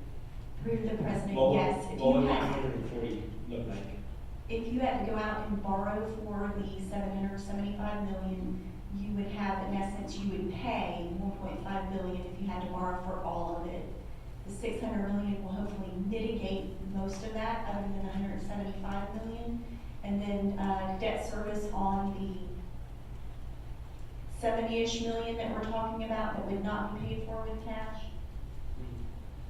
Okay, and this is a question for the Jaguars, or Mr. Weinstein. Earlier you stated that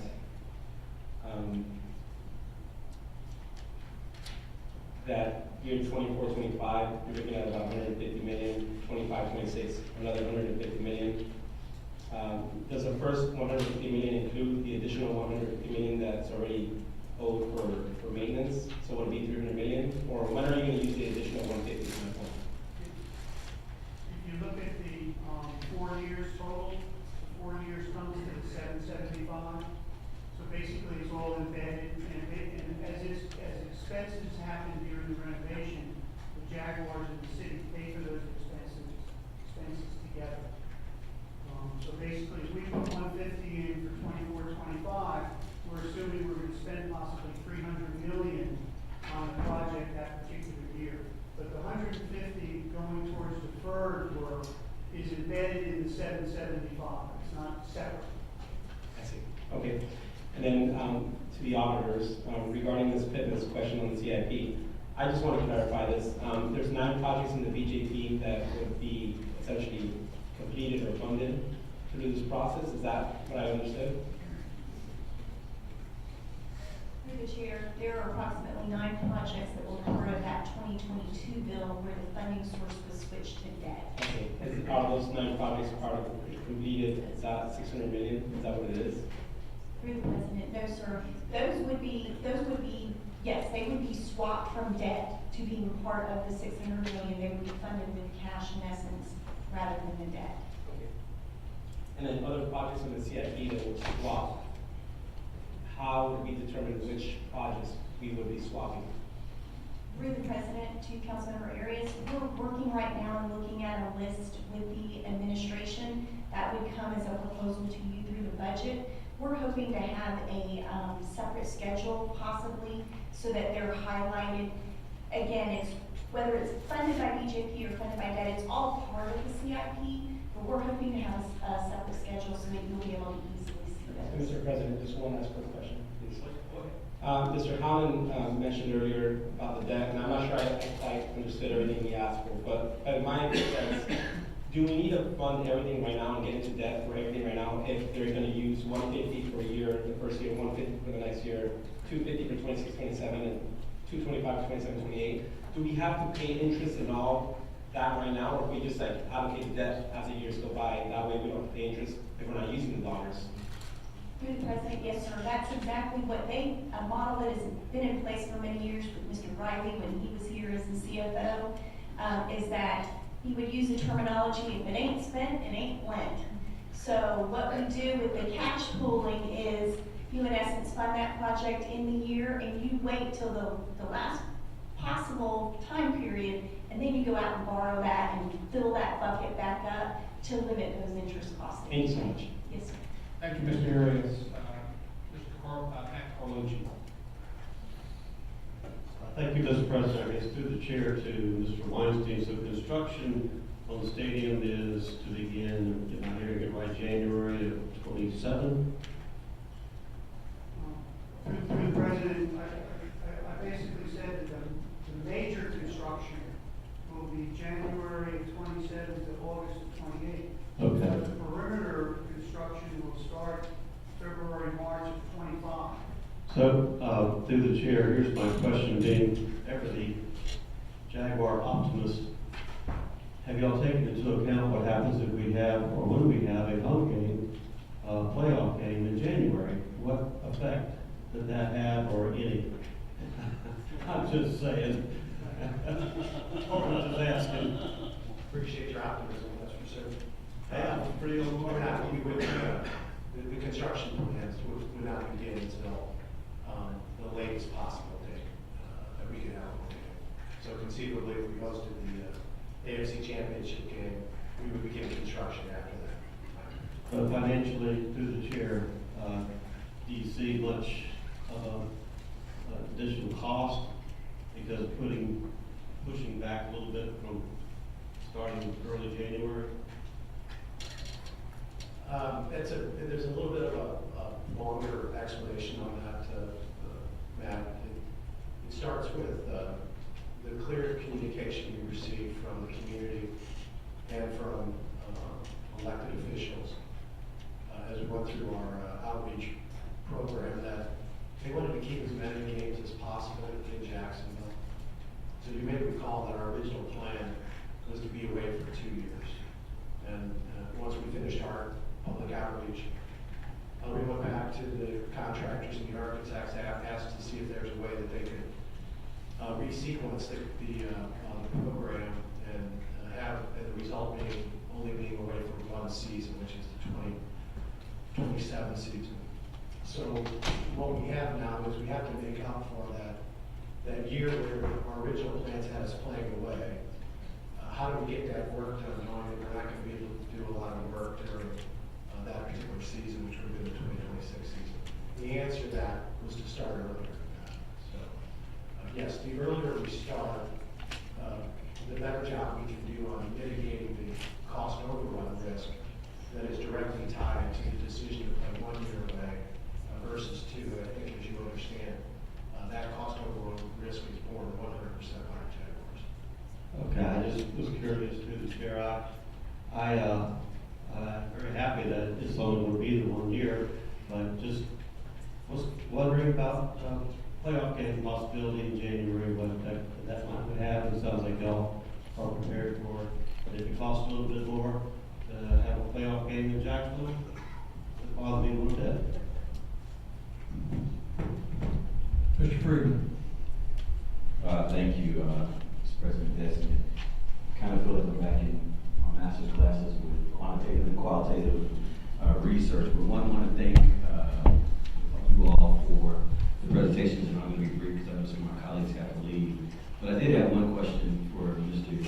Hughes, because you're sitting there and you haven't had any TV time, so I want to make sure Karen gets a chance to shine on you. Is this the first time you're seeing any of this information as well, or have you had a chance now to kind of review it so that when I start calling you pretty consistently, we could have a meaningful conversation? Well, to the President designated Councilman Freeman, I've seen the information, but I've not been asked to opine on it. So that was not within the vortex of the scope of what I was asked to do.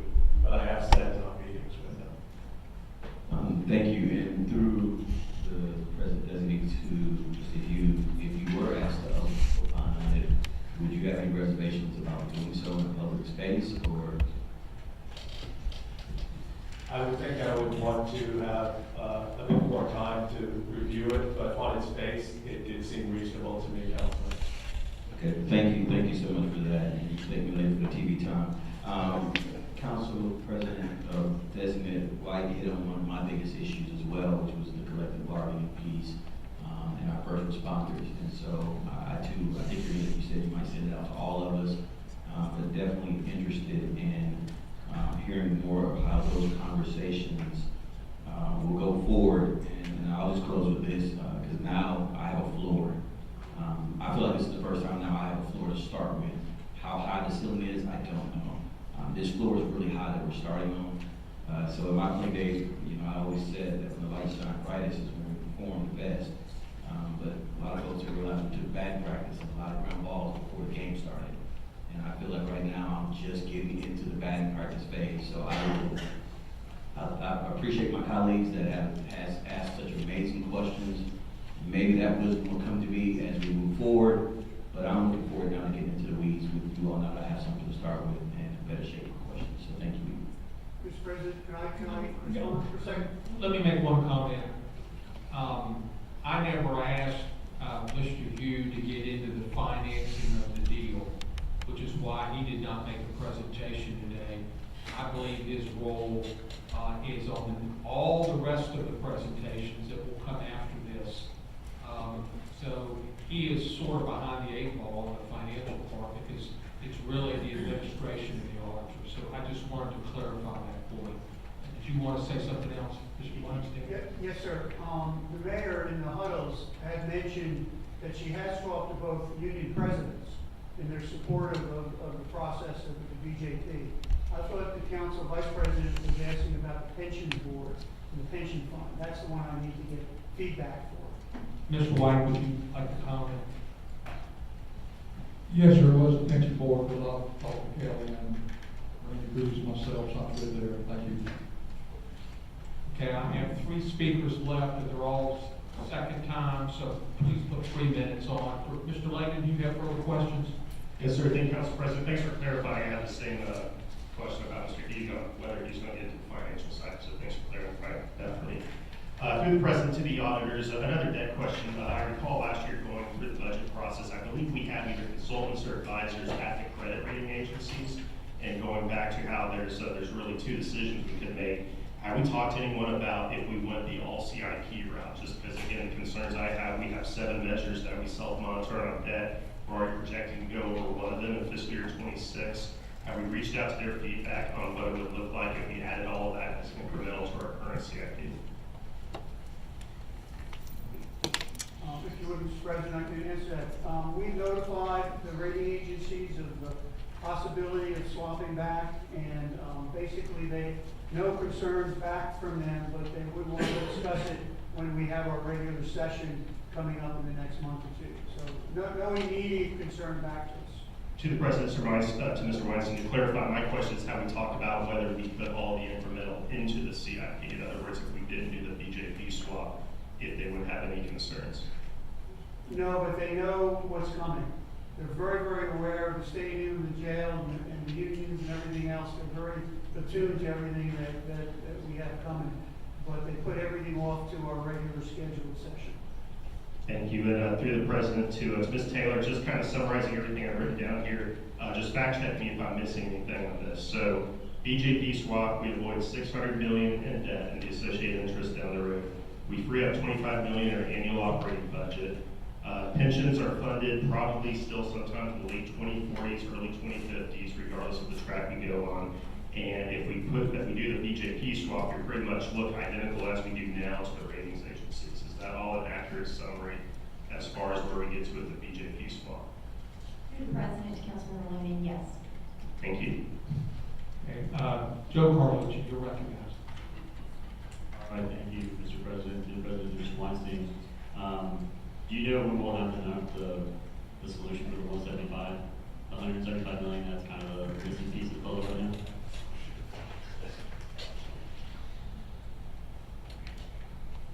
The 775? The 175 million to get us to this, so 600 million is the swap, and then getting us to the 770. Yeah, 175. We're kind of not sure if that's going to be dead or not. I'm assuming it is, unless we just want to find 175 million somewhere. Well, I think, the auditor mentioned, the way we do CIP is basically the 150 and the 150 and the 250 and the 225 will just be added to the regular CIP program, and at the end of each year, we will borrow for what we spend, but the 175 is embedded in the 775. There's no calculation that distinguishes it. And basically 175 would be about 12 million a year in debt service. So basically, if you do the swap the way you're discussing, we would be increasing our debt service payments, which is in the hundreds of millions, by about 12 million a year for that 175. Okay, well, that's what I was thinking. And then, real quick, Mr. President, are we going through, like, so we got this handout, are we going through this later, or are we going through this today? Maybe Mr. Lampy? Well, there'll be many pages in that we will be going through as we go through the different documents. Okay. The majority of things in that document will be the last two documents you get, so it'll be the last two sessions, basically the way it's been scheduled. What Councilman Carlucci is referring to is when we were doing our council briefing, many of the city council members asked about, what's the current status of the stadium. So the report that you have is a report that we've been publishing monthly for, I think, about 15 months. That's simply the most recent version, and if you want to go through that, what that really does is it gives you an assessment of the current status of the stadium. Gotcha. And I'm assuming some of the stuff in here is the deferred maintenance that you're obviously talking about. Yes. And last question, to Ms. Taylor, does ASM give us any type of annual report for deferred maintenance on like a detailed type of list or anything, just for the stadium, I'm assuming?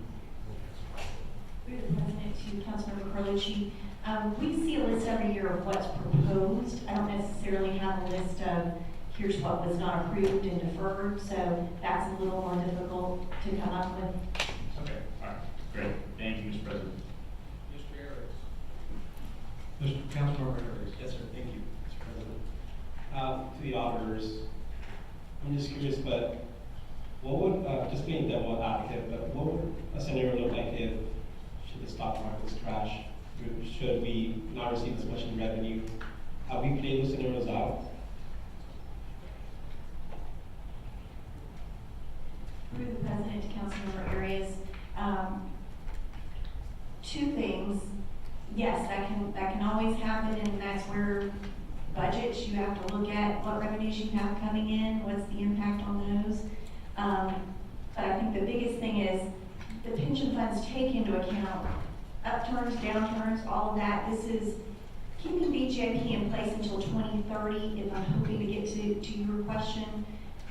It does not in any way, these funds are still, the pension funds are expected to be funded 100%, still even sooner. So there's bandwidth through the number of years that we do not think in any way, none of the actuarial models indicate that could cause any issue with funding all of the pension plans 100%. Thank you. Council members, at this point, we've gone through all the speakers. The question, we cannot take a vote today on this financial plan. My question, and I'd like to develop a consensus, is this the plan that we want to recommend to the administration? Does anyone want to see any other financial plan presented of some sort? Or can we lay this to bed, so to speak, and say this will be the analysis or the recommendation we will make to pay for the stadium renovation? Mary, am I on solid footing here? Mr. President, I'm sorry, I missed the question. I'm saying I'm asking for a consensus from the council on this financial recommendation. So yes, you can discuss a consensus. I would recommend you do the same again once you convene as a committee of the whole. You can't vote today, obviously, which you're aware of. But yes, if you want to discuss a consensus of the members present, feel free to do so. But again, I would just recommend for clarity on the record, when you have your committee of the whole, have a similar discussion. Okay, let me take a few of you. Councilmember Carlucci, Matt Carlucci. Thank you. I think that's an excellent question to ask, so it gives us better direction moving forward. I like the plan as it is, and as it's been presented today. I would call it classic Weinstein, but I think it's been done very well. I like swapping, I think to venture off into another path would be a mistake. You can always look at different paths. I'm never against that, but I don't know what path would be better than this one, knowing what I've known about our city budget for many years. Thank you. Thank you. Councilmember Lamar. Thank you, Mr. President. I just wanted to reiterate basically what my fellow council member just said. I am very satisfied and confident in what's been delivered this morning, and it seems to be sound foundational going forward as to what's before us and the decision making down the road. And this puts us in a good posture to not burden our city, but get things done. And so I'm comfortable with where we are, and I think this is what we have, and let's move. Councilmember Lincoln. I think, Council President, I would like to hear, if we hear Council President Designate White mentioned, we would like to hear anything back, feedback from the heads of the pensions. But other than that, I mean, I do support this plan for the reasons I mentioned. I think one of the huge parts in there is, yeah, $600 million in debt, but it's $25 million operating budget. That's going to allow us to do more things, wage increases, whatever it may be. So again, unless there's something, I mentioned I've had many meetings with everyone on this. I've done my research. This is probably as much as my day job has collided with my city council job since I've been on council. So I support the plan as is, with the one caveat, if Mr. White or Councilman White hears anything, I'd like to know that same information as well. That's a follow-up that I'm sure we can get. Councilmember Boyd. Thank you, Mr. President. Just a couple of thoughts. Number one, in the context, and maybe this is a question if I made to Ms. Taylor, did we look at the reverse? In other words, you mentioned that anything that we're going to be putting into the BJP going forward has to be approved by the council. Was there any thought to just go ahead and keep it conventional as part of the CIP and taking the investment that we're making here into the BJP? I know you can't do it to the extent that, but if we're going to have to vote on adding other projects to it, could we be able to put this project in the BJP? Through the president to Councilmember Boylan, hopefully I'll address your question appropriately. So because you can't add the stadium and you're adding these other projects, you really are just switching the funding source. Understood. So you will not be. So we can switch everything else, we just can't switch the stadium. Correct. Doesn't make a lot of sense to me, but I'll take the point. Yes, sir. And the only one I would offer, and I think we're on track. And I am appreciative to Councilman Collins' scenario that if in fact we're able to shave back a bit, that, how many years, we get out of the BJP, that might be part of the conversation as we move forward. But I think so, I'm just hopeful that the legislation gives us the latitude to say, it's not a 0 and 4, it may be a 0 2, 3, or 4 in the context of the legislation. Thank you. I'll be the last person. I was intrigued by the comments by Councilmember Miller regarding the jail, which we have put a great emphasis on this year, and I've had discussions with Mr. Weinstein and such. The comment I would make is, as many of you know, the JEA went through a different process. They hired someone to build the JEA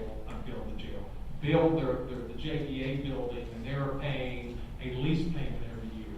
So there are different ways that the jail could be built in the same way.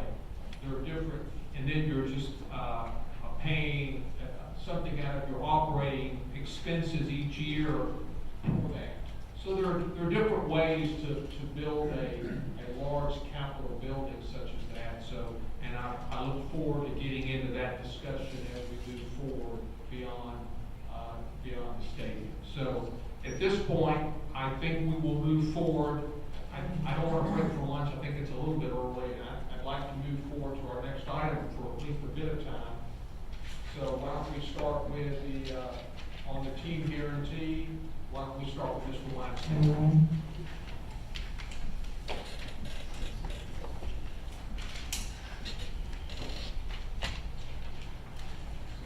Thank you, Mr. President. I'll be brief and let Mark come up, Mark Hampton, President of the Jaguars, come up, since it's really all about that. But I just wanted you to know that we had been back and forth on trying to get comfortable and get you all comfortable with the level of assurance that the Jaguars can do all that they're saying that they can do. But keep in mind that we have partnered with the Jaguars on about a half a dozen, if not more, projects. So we have that history, and we also have the knowledge that they, as Mark always said at the huddles, you can't own an NFL team if you're not wealthy. So we're dealing with a very wealthy entity, but we did want to make sure that we manage the guarantee in a way that we can feel comfortable that not only do they have the wherewithal, but they've committed the wherewithal to meet their financial obligations. And with that, I'll bring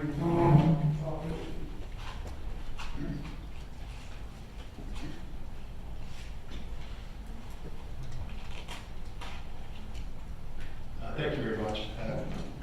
Many of you have met Megan Potter before. She's the Jaguars' chief legal officer. She has been working on the details of all these agreements along with the Office of General Counsel, as well as our outside counsel, as well as the city's outside counsel. So I think I'd rather have Megan come up and handle the guarantee.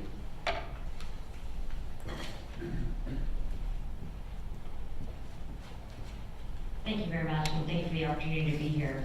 So the team guarantee, taking a step back, the best way to sort of understand that document is that the stadium itself will be constructed by a stadium company. So that's the entity that will enter into the deal with the city regarding the actual building of the stadium. That entity will have all the direct obligations to fund the construction, to oversee the construction.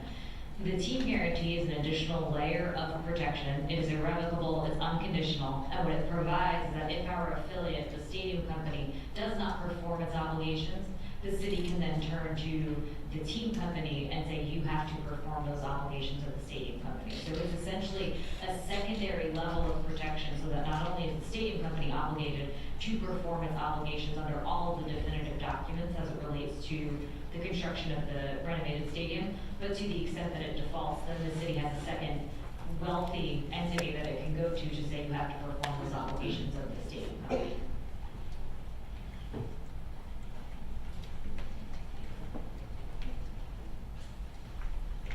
Ms. Taylor, does that complete your presentation? Okay. Ms. Taylor?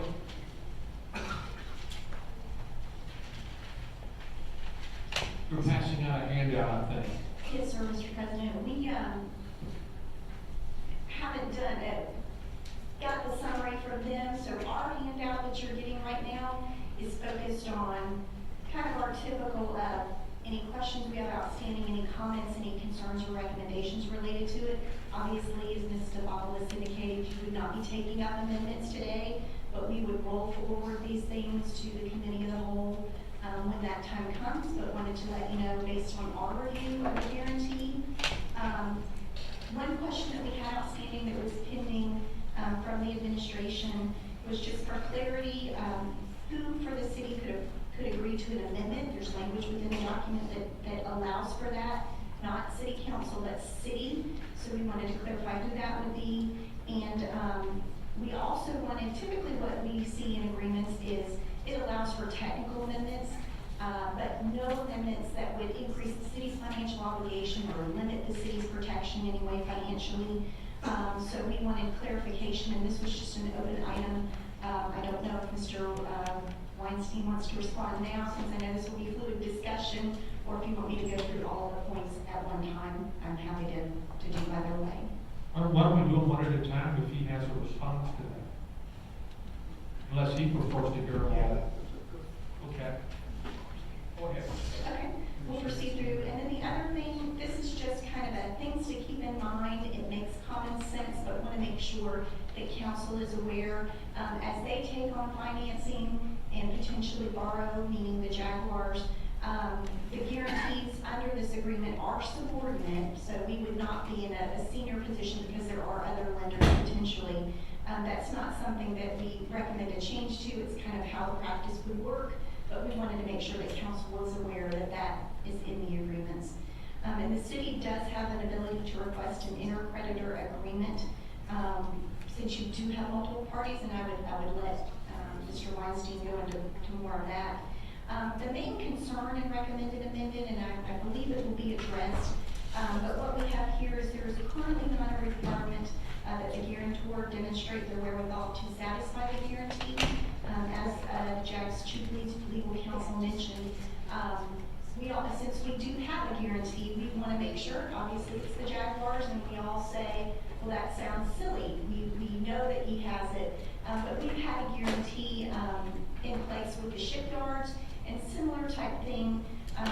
We just recommend that at execution of the agreement, and then each year thereafter, that wherewithal to have that financial capacity to be able to meet all of the obligations, which include construction, all of the commitments within the lease, regarding, their sharing of capital, things like that, paying for maintenance, that the financial capability is there.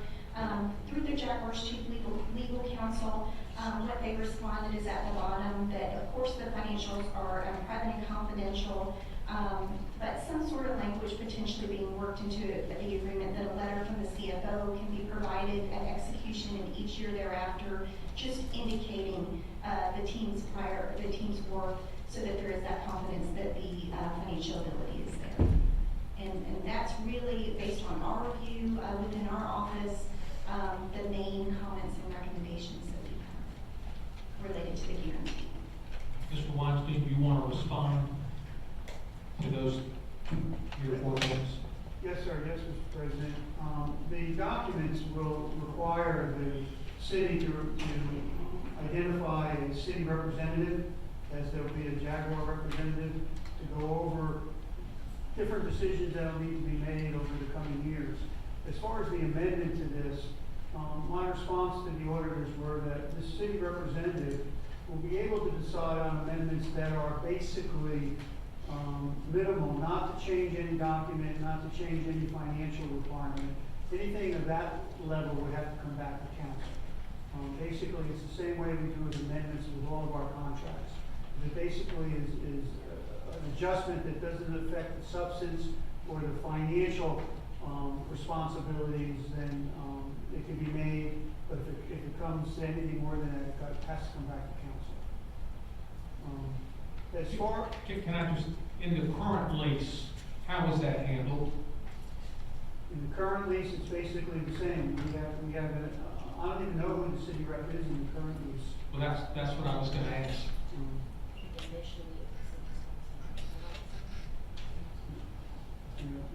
Like I said, initially it was a sports and entertainment officer. I don't really know what it is in the current lease. Can we find that out? Absolutely. I'd like to know who the current city representative is. And what I hear you saying, any financial change of any sort as an amendment would come back to the city council, as I think the 19 amendments all have. Yes, sir. Okay, please go ahead. And as far as getting to the point where everybody's comfortable, we've talked back and forth about how to make sure that we give a comfort level to the auditors about, again, their wherewithal to meet their obligations. There is a term called intercreditor agreement, where if you are subordinate, you can meet with other creditors and sort of discuss the pecking order. So we'll still be working on exactly how we get to that threshold so the auditors get comfortable.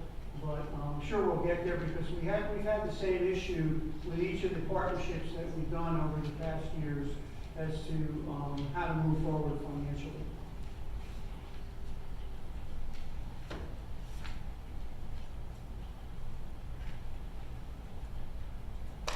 Are those all the points that you I wanted? think that yes. Okay, let me go to Mr. Lane first. Thank you, Council President. From the President, or through the President to Ms. Taylor. Is this something, has OGC also looked at this? I mean, we're kind of getting out of the finance realm into more legal, so I think that OGC was going to take a look at this as well. Through the President, Councilmember Lehman, yes, since these are the, as we understand it, the two documents we were asked to look at were not changing, so OGC has weighed in. This is just from a financial protection to the city recommendation that we had.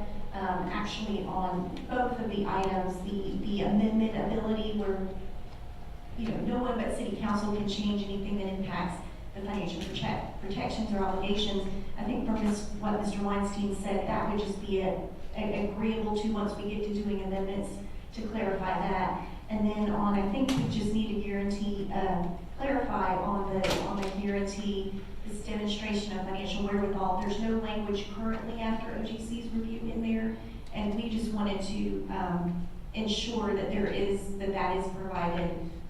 And it's similar to what we had on shipyards, I believe, language. So we're just recommending when you get to amendments that you consider adding something in that teamwork is viewed each year. Through the President, thank you. Through the President to Mr. Hugh, I imagine this probably is within the scope of something you'll be reviewing deeply and getting back to us on with your advice as well. Yes, through the President, to the Councilman, I'm actually prepared to discuss all of this today if you'd like. Yes. Through the President, yes, if we could hear your opinion, that'd be great. Please.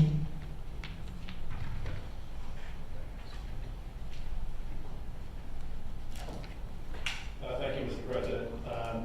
So what I thought I would do is just, there's no such thing as a perfect document, and any document that you draft always can be subject to challenge. But the goal is to give you a level of confidence of where potential liability may or may not exist.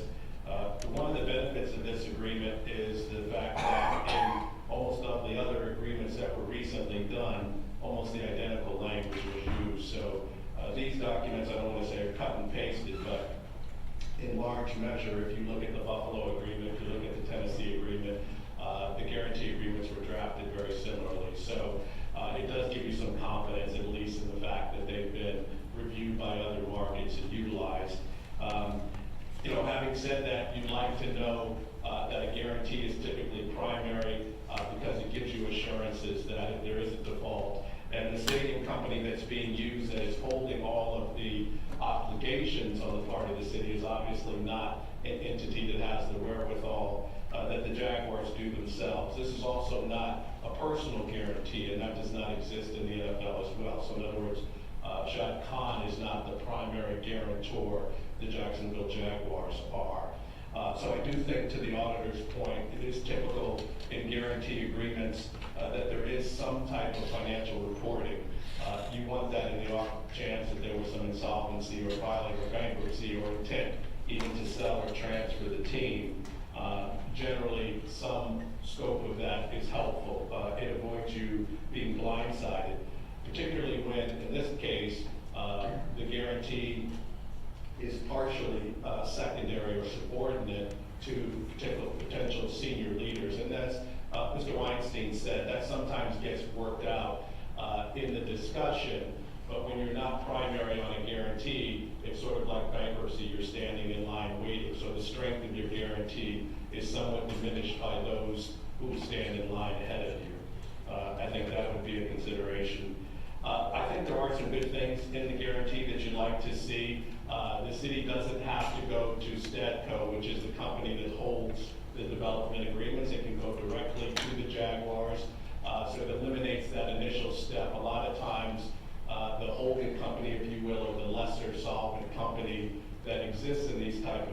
agreements, you have to first go through and file a claim against them for non-performance or breach. In this case, that step is eliminated. You can go directly to the Jaguars, and I think that is an important thing. Also, the guarantee lasts in this agreement for 3 years beyond its term, which is important for the continuation liability in these type of instances. And it doesn't seem like a large point, but the other stadium agreements, Tennessee, Buffalo, are 2 years past. So at least in that sense, again, when I was talking about sort of cutting and pasting, at least it shows that there was actual negotiations going on in these agreements. The agreement does say that to the extent the NFL rule changes exist that could impact the guarantee, that there's a requirement for the team to notify the city of that. And so I would think if there's already some of this obligation of notice, you would likely want that to exist on the financial records as well, just because you already have something like that in place. And I did look at, as I said, the other guarantee agreements, which almost follow directly to this particular agreement. As I said, there's no perfect agreement, but I think in large measure this does give you steps where, on an interim basis, the city can feel comfortable that it has an opportunity to go directly to the Jaguars and get assurances that they're going to fulfill all of these agreements. The community benefit agreement is not part of this, not part of the discussion, but it's also not part of the guarantee as well. So it's the $775 million that is really subject to the guarantee. And if there's any questions, I'd be happy to take. We'll come back to you, Mr. Hughes. Let me move to Councilmember Boyle. Thank you, Mr. Chair. Just a couple of questions. I hate to speak to the obvious. This guarantee agreement is between the Jacksonville Jaguars. It is like the Jacksonville Jaguars, correct? So because there is no execution page here, who's going to be signing this document? Is it the Jaguars LLC? I want to make sure of that. Item 2, so Statco is merely, for Mr. Duke, it sounds like an intermediary in this process. And can you kind of revisit that for me, Mr. Duke, with respect to why that kind of role is in place? Yes, Mr. President, to Councilman Boylan. Typically, in these type of agreements, a company is set up that has the obligations for the stadium lease agreement, the development agreement, the parking agreement, concessions. Teams always want to have a layer between themselves and those agreements. And so a new company, new co, is usually established in those cases, and that is consistent with other teams as well. In fact, the other leases all call them Statco as well. So it's an affiliate with the Jaguars. That's correct. Does this guarantee, maybe there's a separate agreement that speaks to the deliverables in terms of what we're going to see as renovations in terms of the stadium based upon what was, I understand largely it's financial, but is there a separate agreement, maybe there's some or others, that speaks to the guarantee, if you will, that we're going to get the stadium as promised? Well, Councilman, the guarantee does incorporate the documents that are all part of the agreement. So the stadium lease agreement and all of the other parking agreements, which also spell out the obligations, are incorporated in the lease. They are all subject to the guarantee. Specifically, I'm speaking to what has been proposed as to the renovation. So we don't find ourselves in a situation there are change orders down the road that changes what we expect to see delivered.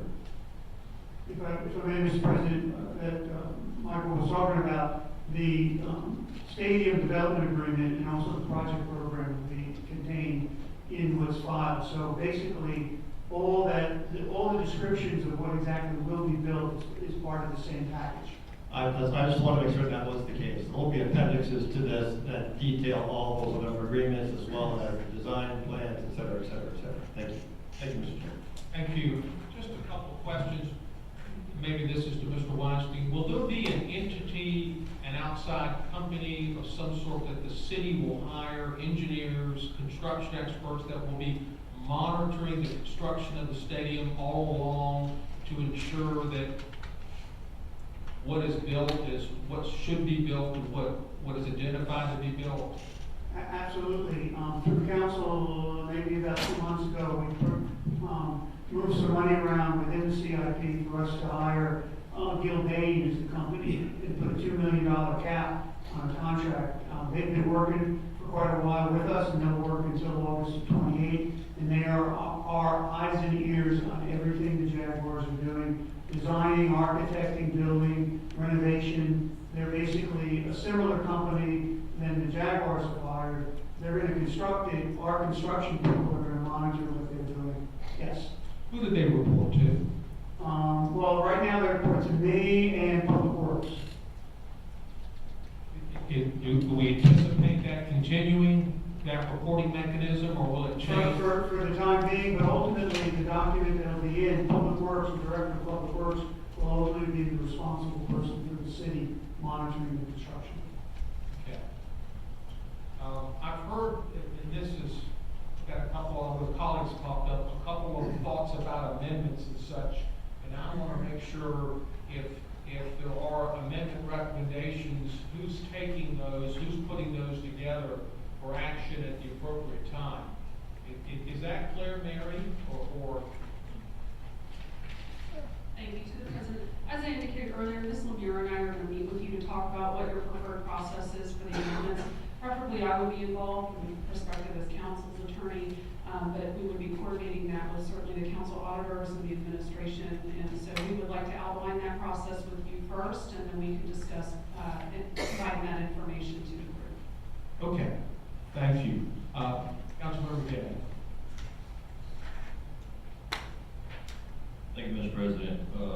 Elaborating on what you were discussing about the inspections and basically quality control, Mr. President, Mr. Weinstein, I think what the President was getting to was we're wanting quality control. We wanted to make sure that we know what's going in is going to meet the 30-year expectation of what's being built, that we're getting the bang for our buck. So I would anticipate that we would have a full-fledged third-party inspection firm. Now, is this something that Gilbane does on a regular basis, or is this just something they're doing at this point in time?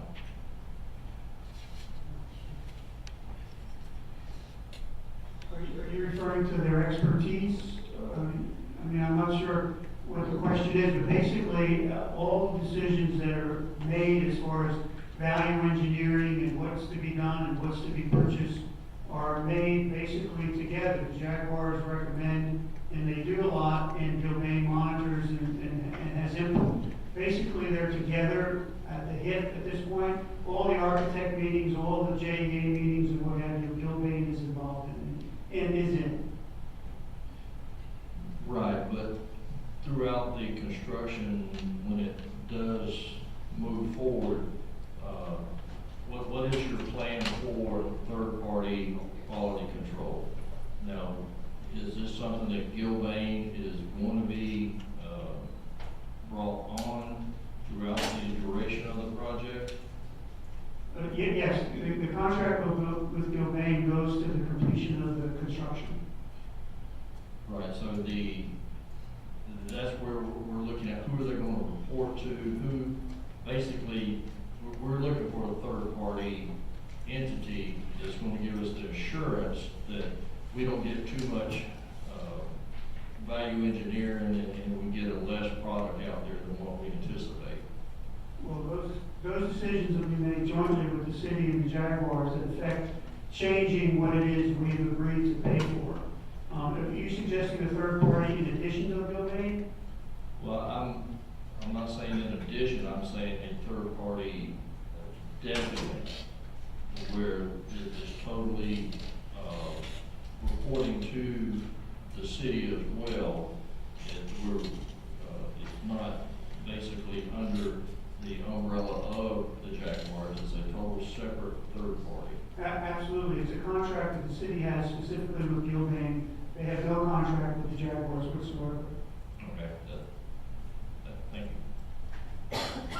Mr. Arias. Thank you, Mr. President. I just want to make sure I'm in the right posture to ask this question, but regarding the guarantee, obviously, my colleague, Mr. Boylan, talked about no updated design plans, et cetera, or updated changes to the project.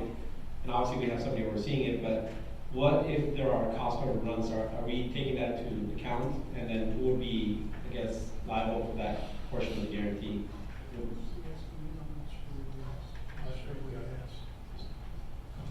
Yeah, I'm happy to answer. Cost overruns, Councilman, are currently the responsibility of the Jaguars. If they default, then at any point, the city can enforce the guarantee. And so I'm assuming you've already planned ahead for cost overruns in your initial budget, correct? To the best of your knowledge.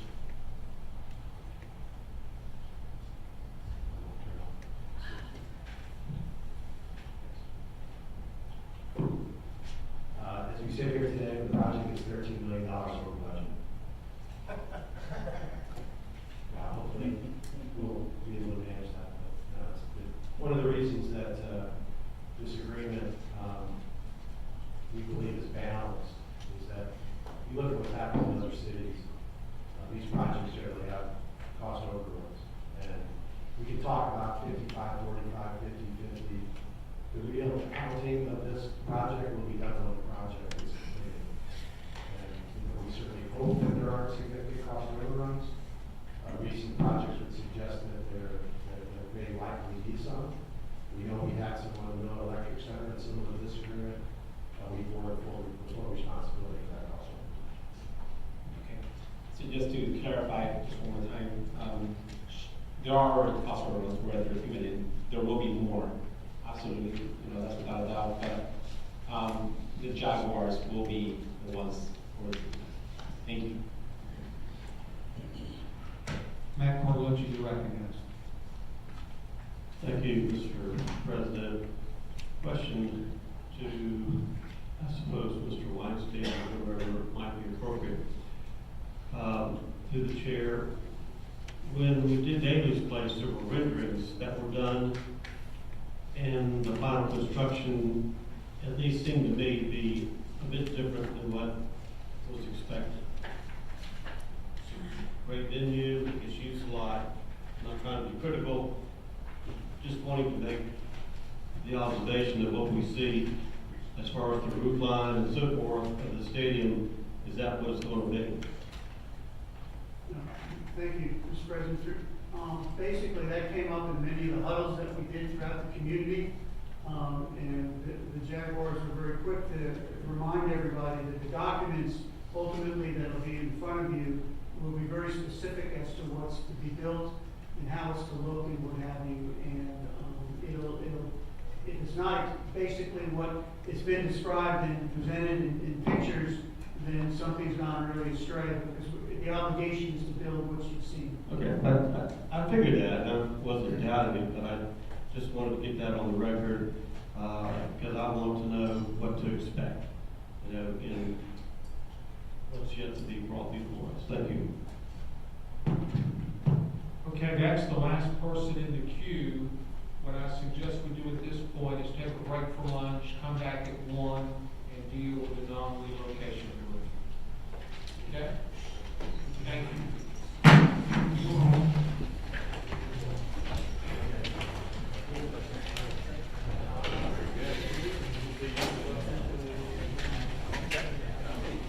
Hey, how are you? Doing great. How are you?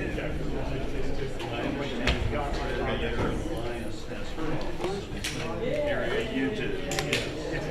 Yes, she is. Very nice. You all right? You eat? How about yourself? Yeah, man. Did you go up to the Kentucky Derby this year? I did. Had a good time. Yes, that was quite a surprise. Right at the photo finish.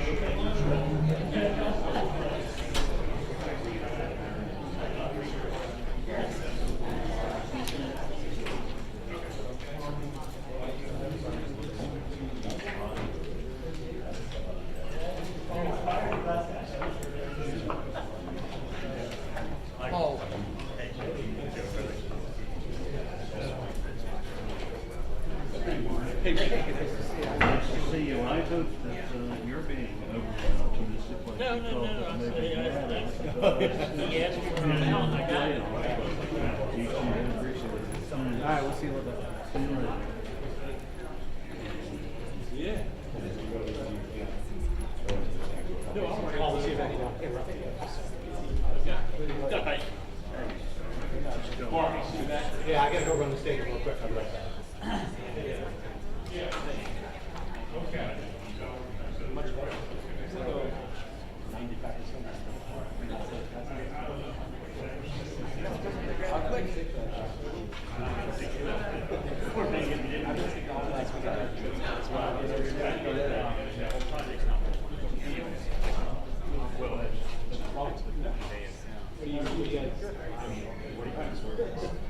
We'll start, we'll get a contract.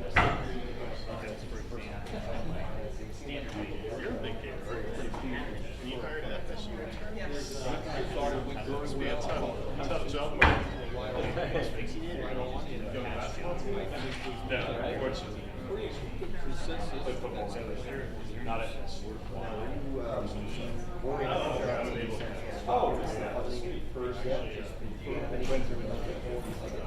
I like it. Sit up, sit back here.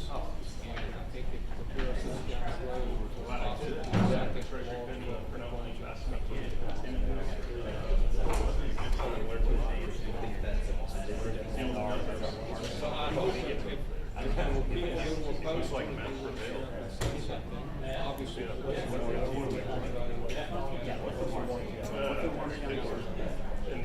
surprised. At your house.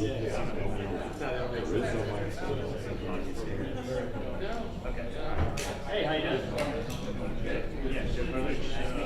Your dad. Oh, yeah. Okay, what was your name? Oh, okay, yeah. I watched that name. I had no idea you were involved. Because this is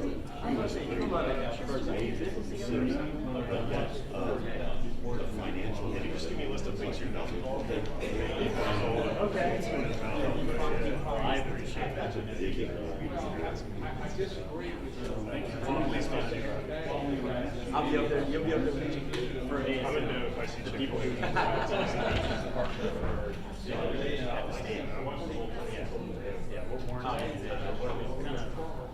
Yeah, workmanship. And then what happens to you?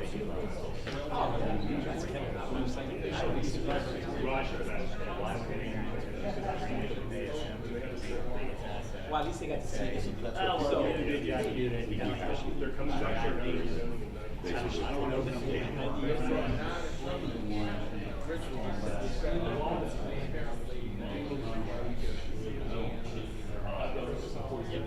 yeah.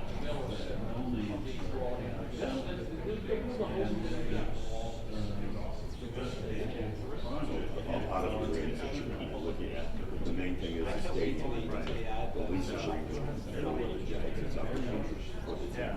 First round of questions. That's a very complicated.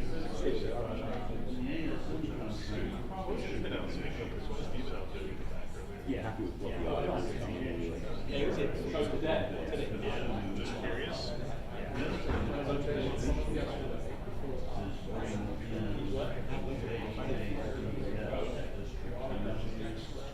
Oh, yeah. Like the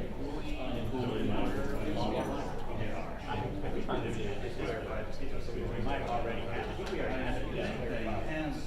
I think we already have it. You're solid.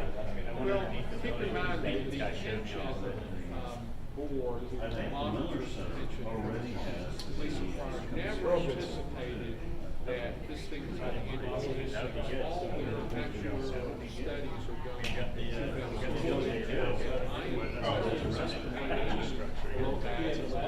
Nice to meet you. Yeah. You gonna get lunch back here? Or you gonna? I haven't used it. Bruce, nice to see you. Well, my understanding is I'm amazed at that. in this event, so it'll be all together. So unless there's some amendment should change it or remove it, we will vote on It was that. in the news a lot.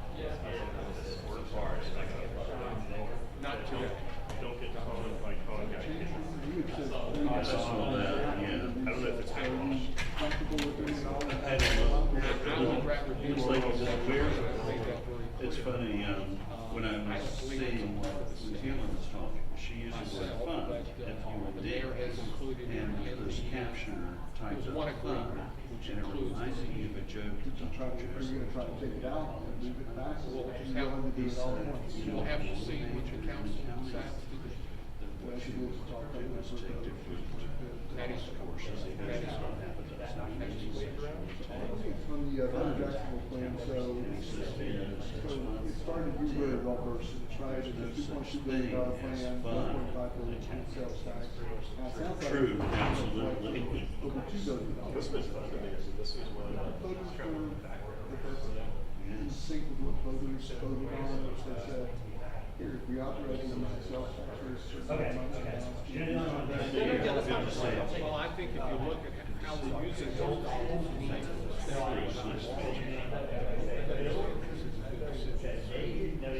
you're right, I was involved in that campaign, the ladies running out of town campaign for it. I think this is council. I think,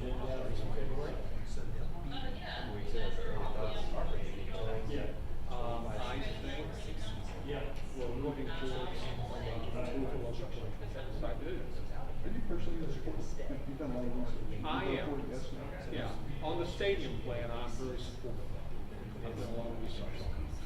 You know, benefits. I have some issues with the CBA, and we'll get to that when we discuss it. Thanks, guys. Appreciate it.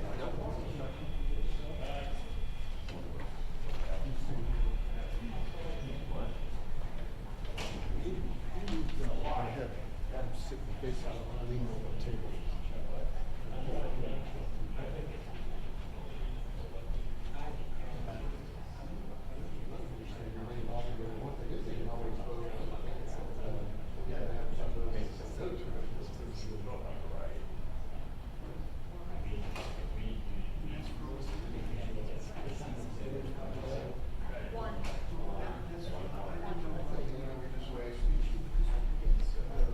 Hey, Rick.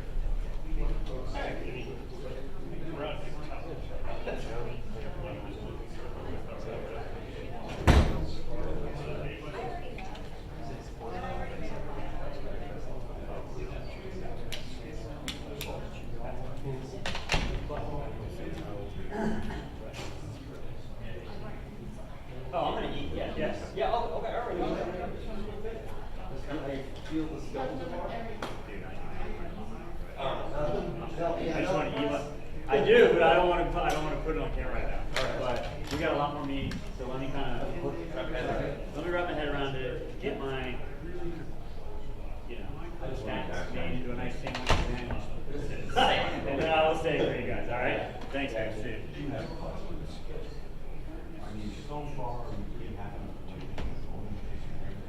I'm enjoying the process. I think they're bringing a lot of information to us. It's a lot of information, personally, number one, but I think our job today is to listen, ask questions, and then take some recommendations at later meetings. But today it's just really just trying to get a real mindset of where we're at right now. This is really the first time I'm getting to see the last couple of times. It really is. I've had already some conversations with the team itself. My team, just more detailed information, just more information. Some of the action items that we spoke about today were just more of refreshers.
that's a different, this is a different piece of the puzzle. Yeah, agreed. It's sort of, well, that's what I just wanted to get at, like, what's the real concern there?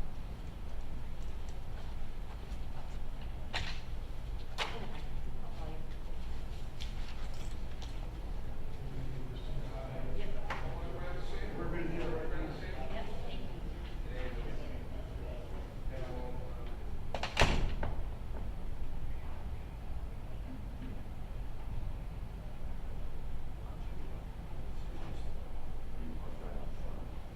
Yeah, well,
Back, how you doing? All right. Hey, we can be friendly. Oh, perfect. Okay, nice to see you. I'm Mark. I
What I was asking is, are you for the entire meeting? Maybe they will fit that out. Lori, can you help me move your? Yeah. There's a table for you, right between two chairs. Yeah. Could you bring that table? Yeah. You were watching last night?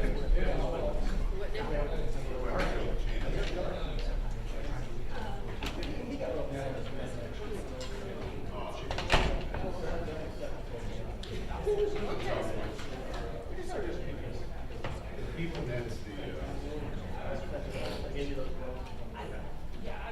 Need something?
Everyone can start moving towards their seats. We'll be getting started in about 3 minutes.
Carlucci staff saying that. I mean, that's.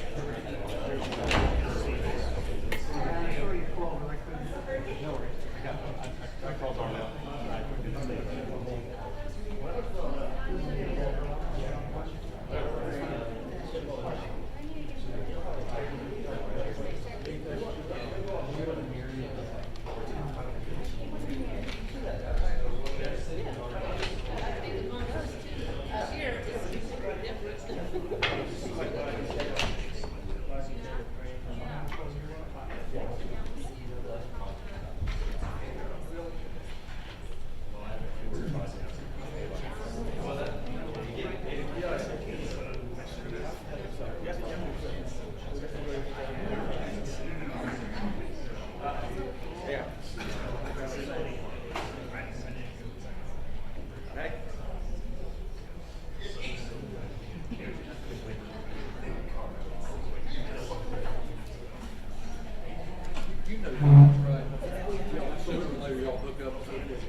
Pretty good if you didn't make it look too big. Thank you very much. I really have a great nice.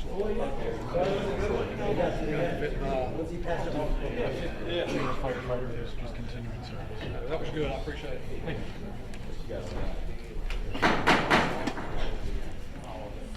Everybody can please take their seats so we can get you started.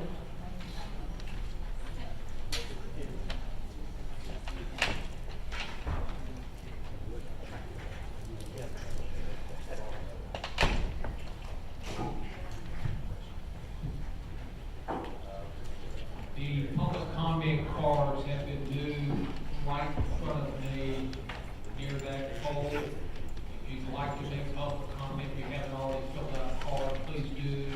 We will do public comment this afternoon at the conclusion of the non-relocation agreement. Just to, if we finish the non-relocation agreement today, we will not have a meeting tomorrow afternoon, and we will reconvene next week. And on the docket for next week, I'm told is security, parking, the Maryland electric lease, and the Dailies lease, and possibly one other one, I'm told. Mr. Weinstein, would you agree with that comment? We open, we on? Yes. Just please. No. The goal is that within a day or so, we will provide 3, if not 4 more documents to the auditors and to Michael. There will be restatement of Miller's Electric, a restatement of the Dailies, the security agreement, and hopefully also the parking agreement. And that'll leave just the 2 big ones left. When I say big, they're about 60 pages. They're not hundreds of pages, about 60 pages covering the lease and the construction. Okay. So that's the plan, and those 2 would be taking up the 3rd week. Okay. So let's go to the non-relocation agreement, Mr. Weinstein.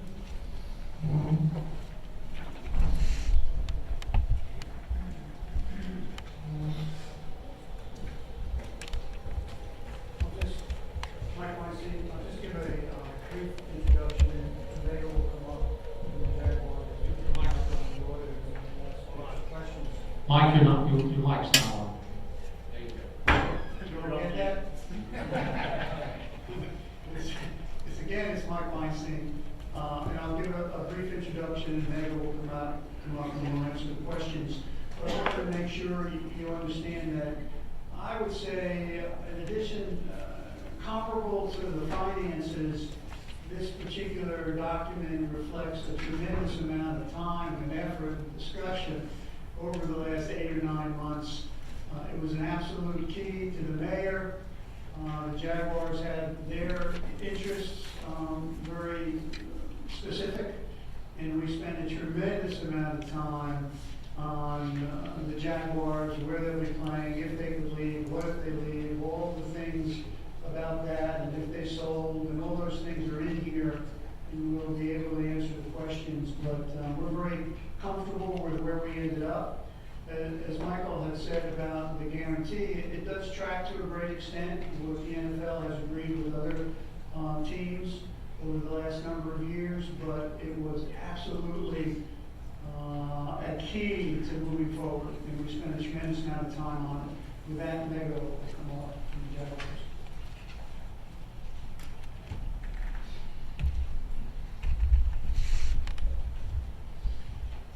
Thank you, Mike. So I'll describe the agreement generally, and then of course, as he said, you guys have questions, we're happy to answer them.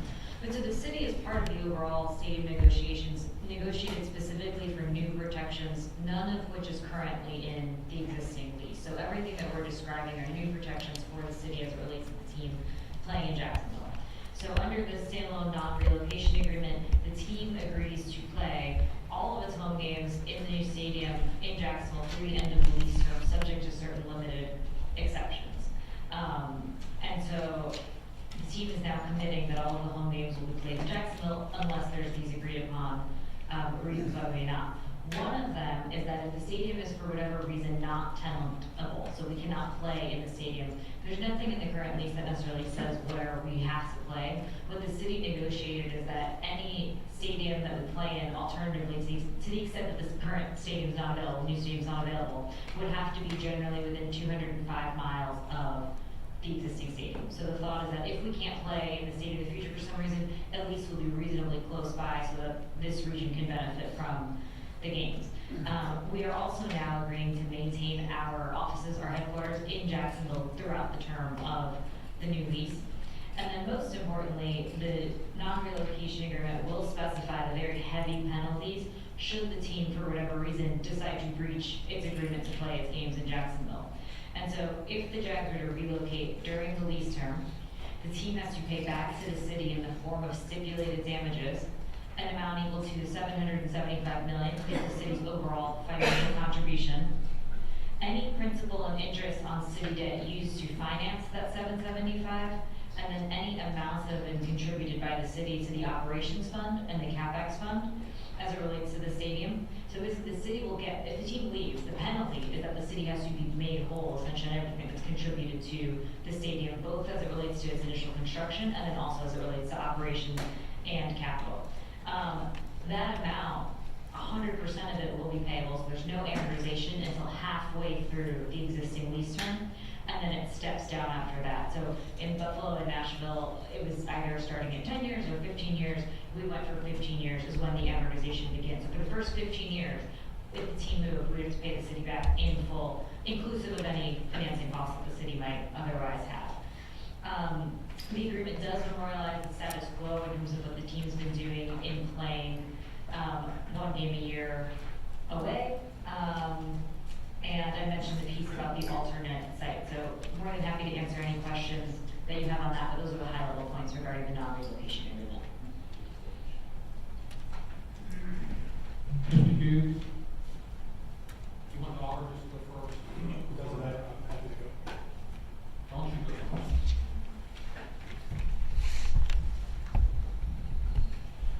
Thank you, Mr. President. So just again, not to get into minutiae, but there's a lot of things in this non-relocation agreement, and it's pretty important. And so in redlining it, it's not to suggest necessarily that I would say make changes to it, but just to bring up points for consideration. The first is which the team is required to play substantially all of its home games. That's the language that's used, substantially all of its home games. Within 205 miles during this period, if the stadium is not available, that Megan was just referring to. If it doesn't meet NFL requirements, however, that can move to a distance of 350 miles. So it's not a guarantee that it's necessarily that.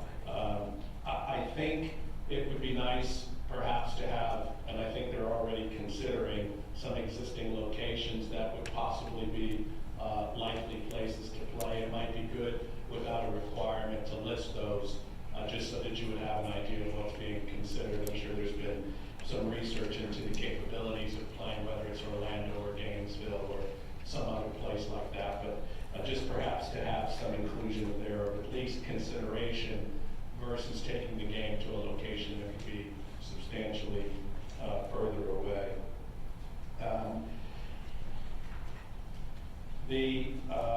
The issue of the home games is a little bit challenging because the Jaguars have a long-standing history of playing games in London, and almost every team now is putting into their agreements that if the NFL requires them to play a game outside of the country in their international games, which they're putting a lot of emphasis in, that a team could be required to participate in that. The other thing that's happening is the NFL has been making it pretty clear that it intends to extend the number of home games. So instead of 16-game season, we went to 17, and it's likely that the league will go to 18 games. So I think that with that potential, this particular non-relocation agreement does give the potential that at least in every 1 and 4 year cycle, there could be 2 games played outside of the local market.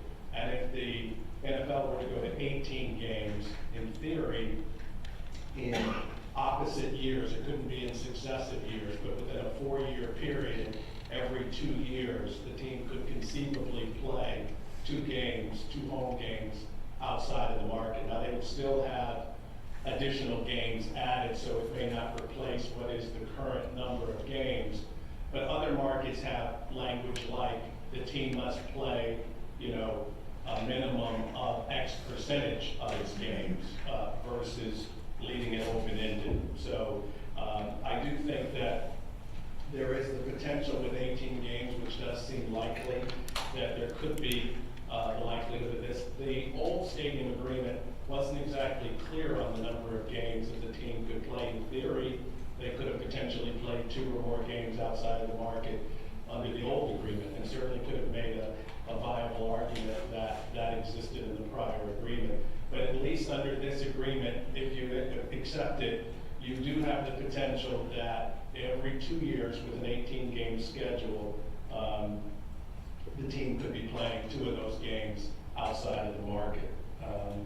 And if 5 years from now, 7 years from now, the league raised that to 20 games, again, that number would theoretically increase.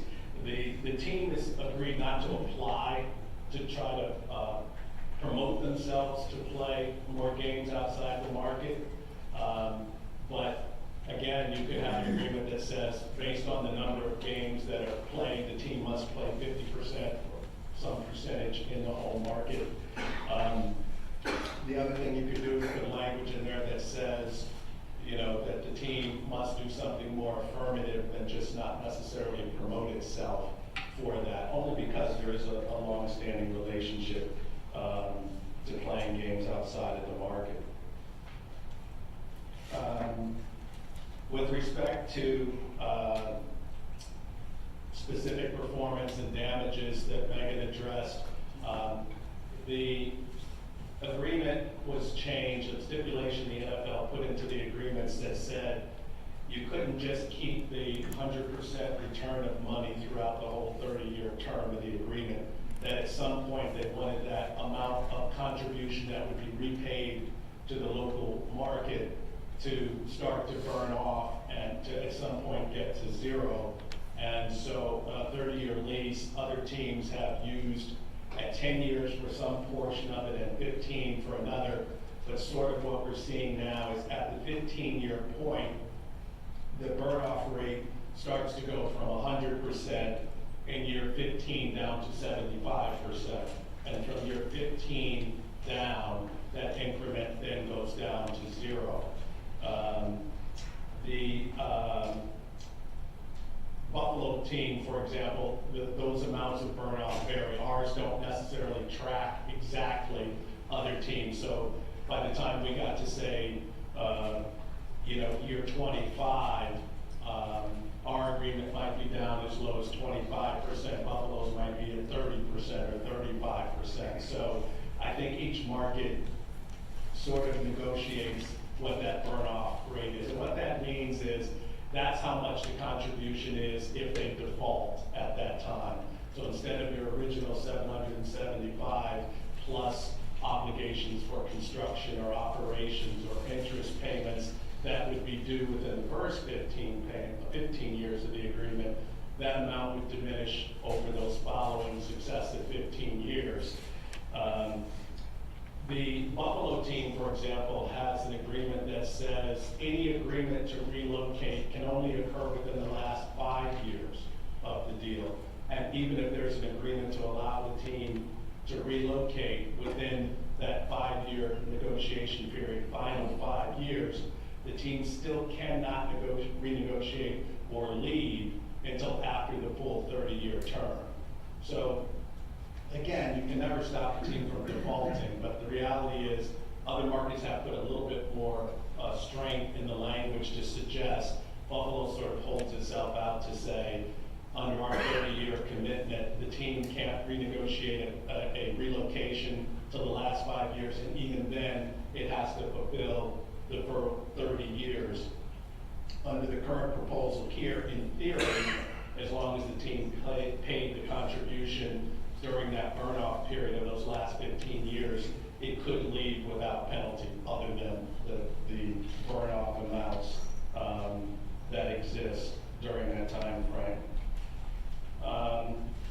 I think as we talked about, many of the parts of the deal do track what the other markets have, with the exception of the amounts of burn-off and some of the stronger specificity. Most of the other agreements only allow for one game outside the market. So if I would say that there are areas that I say of concern, I would say, the burn-off without any real penalty. I would say that the ability to potentially have numerous games played outside the market, if games were increased by the NFL, potentially could mean, I'm not saying it's a good thing or a bad thing, I'm just saying there is the potential for that in terms of where the language stands today. I'm just checking to see if I have any.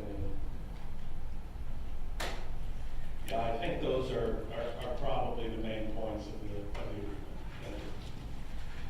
Thank you. Ms. Taylor?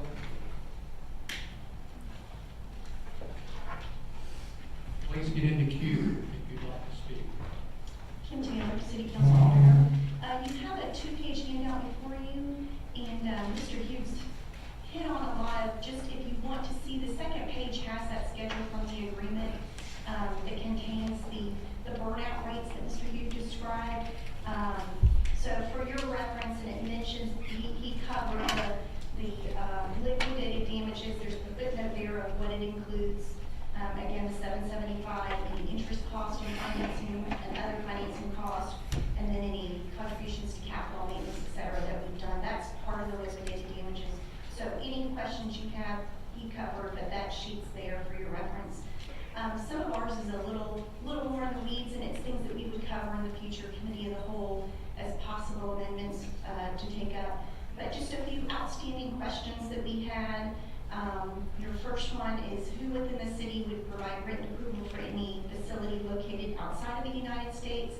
The agreement states that it would be approved by the city, and I think this just gets into who's going to be the city rep in establishing that. And once we know that from the other agreements, that the council feels comfortable with, since these are important decisions of who that would be. The second question there, section 9, again, it gets back to any amendments that are made, who for the city could agree to an amendment, and just getting clarification. Our question was, can this be clarified that city council's approval is required for any amendments that would change the financial impact of the non-relocation, anything substantive. That was one of our questions. And then we had a further question. Again, this is a little bit in the weeds and may need to be taken offline. I know Mr. Weinstein and all of the efforts to get everything, this was one question we had not gotten answered. But in the time between when a non-relocation default occurs, so we've determined that they're in default, and when there's an injunction, so going to court, you know, waiting for a specific action, would the city be made whole financially for any monetary loss? And then would that extend the lease? There's nothing that covers that, so just something to discuss. Our point to discuss on here was really talked about, and where do we stand within that's where Mr. Hughes' expertise is valuable to you all. Just as he mentioned, we noted that those amortization rates are better than Atlanta and Nashville. Buffalo seems to be a little bit better on when you know, that starts ticking down and starts reducing. So just getting an understanding, you know, that's a negotiated point that you may want to discuss today. And then the only other item was a concern and recommendation, and this is on when the non-relocation starts. And per the documents that we have, it would start with the lease.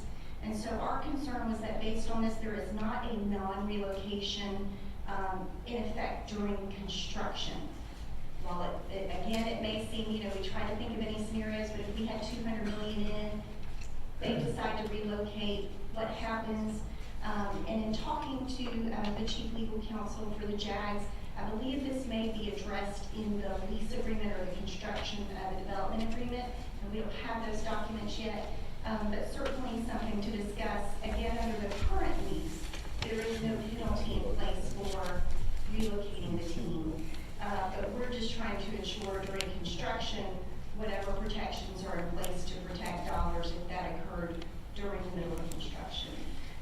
That is all that we have, Council President, at this time. Thank you, Ms. Taylor.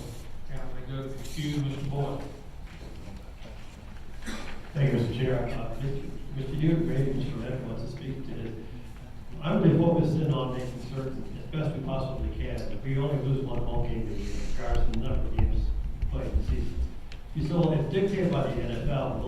With all due respect, it sounds a little disingenuous. The NFL are the ownership, correct? The owners ultimately make the decision as to whether or not to change the policy of how many games are played at home and otherwise. So if we, and you mentioned Buffalo has it now where it stipulates one home game, or losing one home game.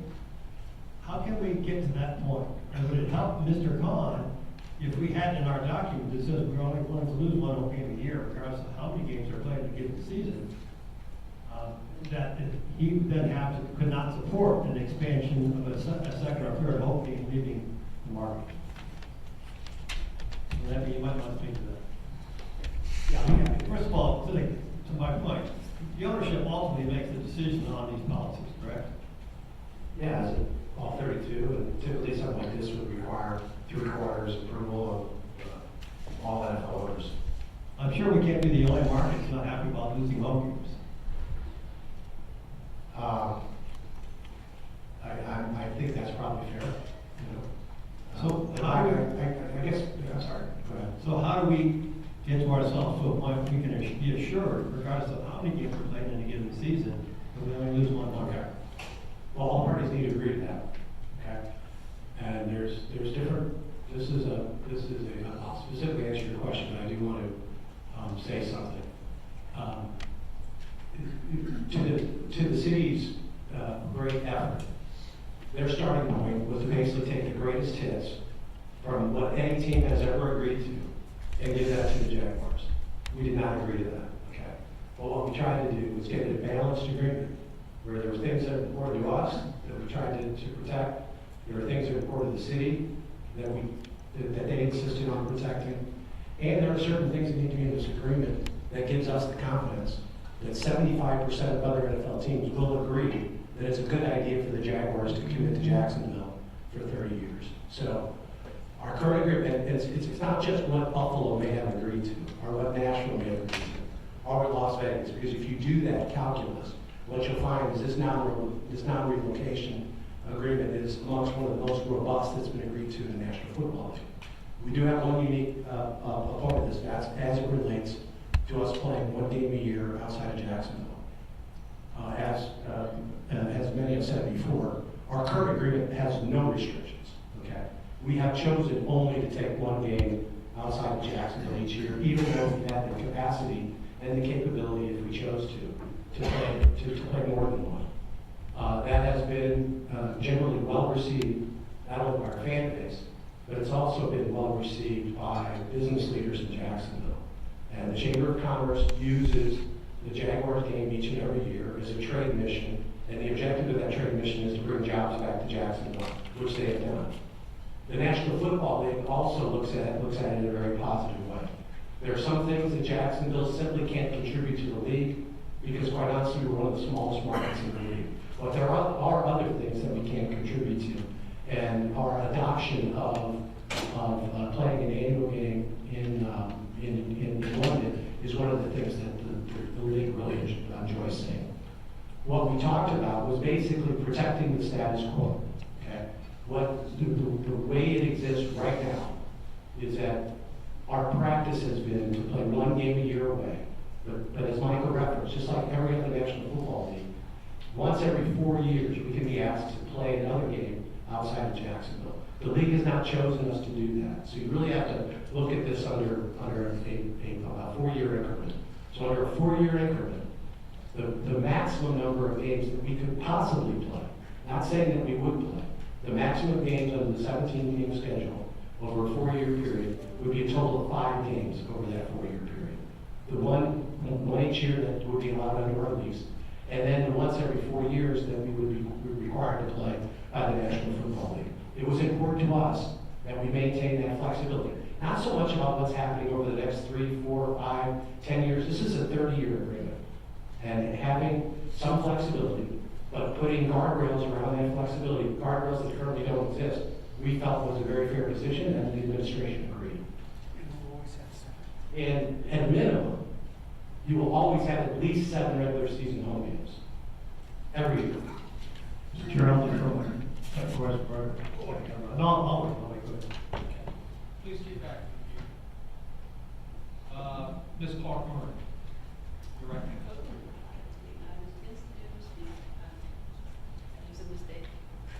I'm sorry, you were not in the queue? Okay. Mr. Lane. Thank you, President. First question, pretty easy one to Ms. Taylor. Is it available, do you have what the national sliding scale looks like, just so you can provide that to us at some point in time so we can have it to compare this? Or Mr. Hughes? Through the President, Mr. Hughes, that's going to be possible to email us just so we can have that to compare against this. Thank you. And then my second question is very similar to what Councilman Boylan was asking. So just so I understand here, the terms, it's on page 6, section 2, part A, what we're talking about. It's basically saying we will always be allowed to have one home game away from Jacksonville, but then one out of every 4 years, there's a chance the NFL could pick us to play an overseas game. Is that, do I follow that correctly? Yes, that's correct. And then, of course, it does also increase with 18 games. Through the President, Mr. Hughes, are we, how many other NFL teams have a home international game every year? Are we the only team like that? No, there are several. There, specifically, we're the only team that plays one game every year.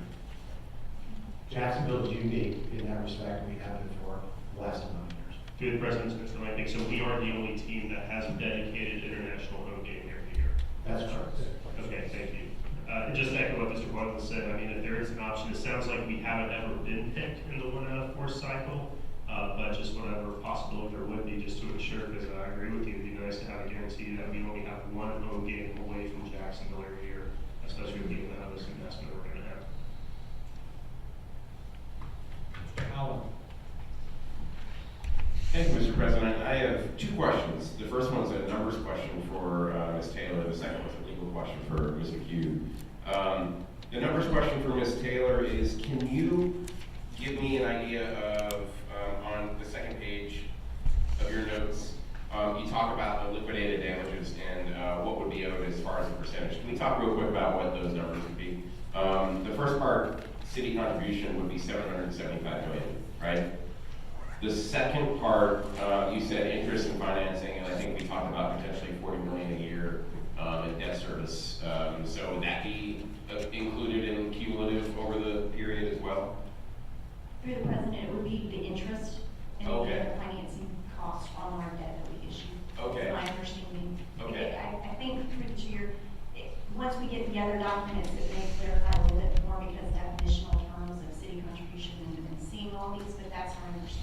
some portion of that 40 million, the interest portion, then that's actually more protective than I anticipated now that I see that it was more than just the city contribution.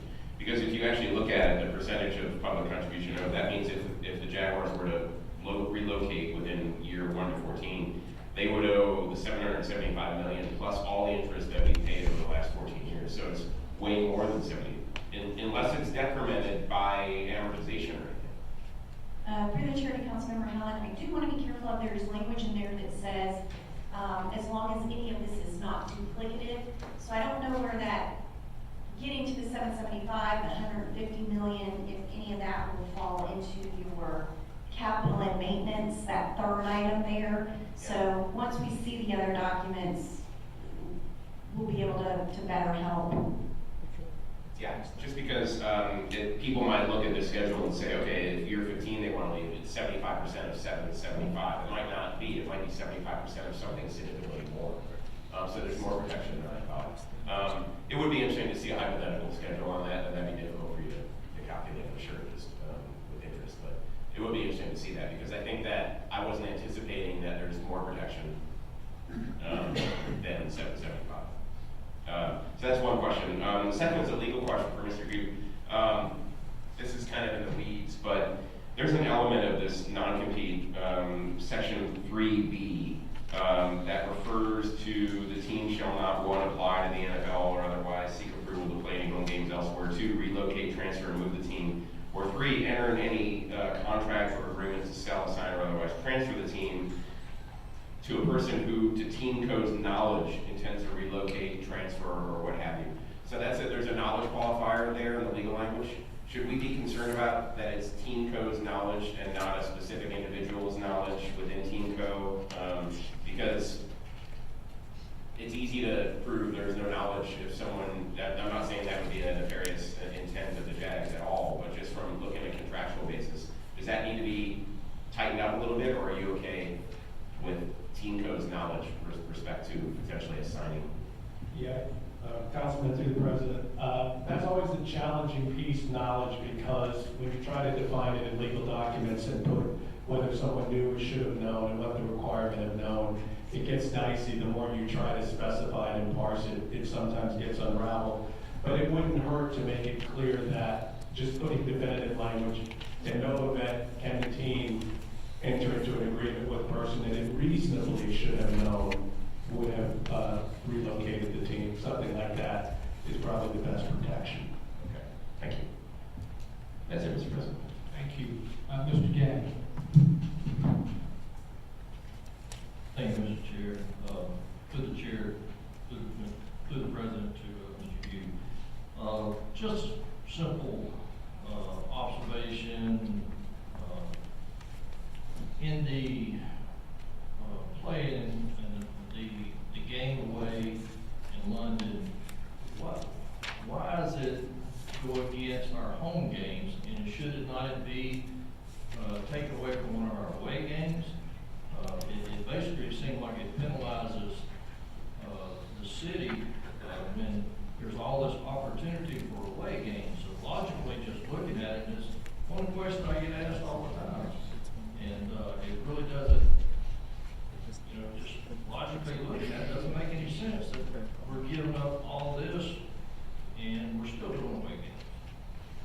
Well, I guess to Mr. Lamping's point, it was just a point that the Jaguars negotiated in. I don't know if it's a question of fairness or equity. It's just a point in the whole collective part of the deal that was drawn out. That was an agreement that the Jaguars saw. I appreciate that.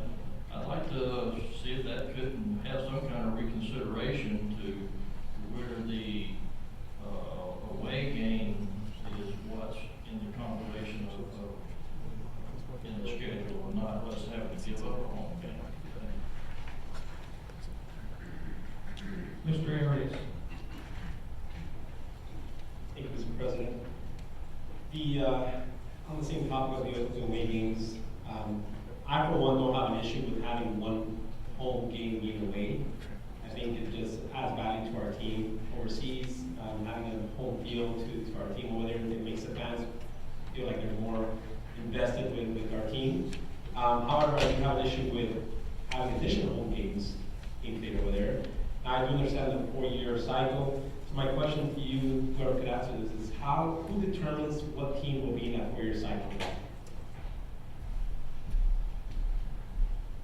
It's the National Football League, so of the 32 teams that exist, the National Football League has the ability to require each of those 32 teams to give up one home game every 4 years.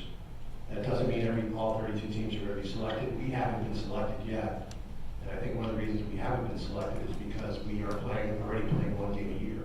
And one of the things we have to be careful with as this relates to, we can't have an agreement that flies in the face of NFL rules and regulations because they'll never approve the lease if those things exist. Right, and when did this 4-year cycle start? It was when they went from 16 to 17 games, so 2 years ago. Prior to that, it was one game every 8 years. Okay. And so should we go to 20 games? I heard that we may have, aside from that 4-year cycle, we may have an additional home game. Is that what I understood? Yeah, I think that we need to go back. That's what Mike and I were talking about, and I'm sure Mike will go back. Our understanding of what we've agreed to is that we can't play any more games outside of Jacksonville because the schedule would go from 18 games to 19 or to 20. We're basically locked in at what would happen under an 18-game schedule, no matter how many games are added to the schedule. Okay, so I get to that because let's say we do go to 2 home games in London, or one in London, one in Mexico, wherever we play. As you know, we've had a lot of equipment and deputies and support from St. Johns County Sheriff's Office and the FBI here. And I will tell you that I did not predict this would end successfully because this individual is not communicating with us. And fortunately, within the last few minutes, 2 individuals gave up. So let me tell you the background. Earlier this morning, we responded to a disturbance call on Forsyth Lane, in which an individual had barricaded the road with, frankly, junk and was playing music loud. When deputies responded, it happened to be a female deputy that interacted with him. He moved closer to his house, then pulled out his privates and started masturbating in front of the deputy. He said, "Aren't you going to arrest me?" And instead, she did what she's been trained to do, de-escalate, call for back. She backed up, back to the street, waiting for deputies to respond, and then he started throwing debris at the deputy, including a glass bottle. He retreated inside the house. At one point this morning, he came out, resisted again. He was shot with a 40mm rubber bullet. Did not take him down. He did indicate that we hit him, and he said, "Ouch," but he went back inside. He was hit with a second one later when he came back out, and then retreated back inside. We requested the assistance of the St. Johns County Bomb Squad because he had wire and debris. We didn't know really what he had, if he booby-trapped his house or what. We also asked for their work, which you see back behind me. You see some of the equipment back behind me, which is basically a small, traditionally a construction equipment, but it's fortified and armored. Using that, we were able to clear all the debris that he put in his driveway. We were able to get to the house, and between the Rook and our Bearcat, we took down the garage door so that we could see into the garage, and took out the front door. That allowed us to put a robot into the house. Now let me tell you that during this entire time, so 6+ hours, he never once communicated with us. He refused to answer the phone and refused to talk to us. That's not a good indicator when you're trying to negotiate with an individual. We had our behavior response unit here, we had our crisis negotiators here, and he was just non-compliant or responsive. Fortunately, another individual that he had in the house, which is not who he had the warrant for, came out, resisted, was also hit with a non-lethal 40 millimeter rubber bullet, and he immediately went down, and we apprehended him, and he's on his way to jail. A short time later, the main suspect came out, and he was also hit with a rubber bullet again, and it had absolutely no action to him, and then started fighting and resisting arrest for our takedown team. Ultimately, from our criminal intel that we've done on him, he started escalating when we arrested his son. His son had been arrested for a stabbing over a religious argument. You may recall that because many of you covered that in the media. This individual started escalating that. I would describe him as a religious fanatic, to some degree one of these sovereign citizens, but he doesn't appear to be affiliated with any sovereign citizen organization. He also posted videos in the last couple days indicating that he was clearly not happy with myself as a sheriff. He wanted, I think, myself arrested for treason or something to that effect, and that he was going to be a martyr, and alluded to suicide by cop. Fortunately, he chose not to act on that. When we served the search warrant during the arrest of his son, we knew that he had firearms in the house, and so that already heightened our awareness of the danger of the situation. We evacuated the homes that were nearby, and we were starting to go in to apprehend him. Obviously, in a neighborhood like this, you just can't leave and go away because we don't know what he's going to do.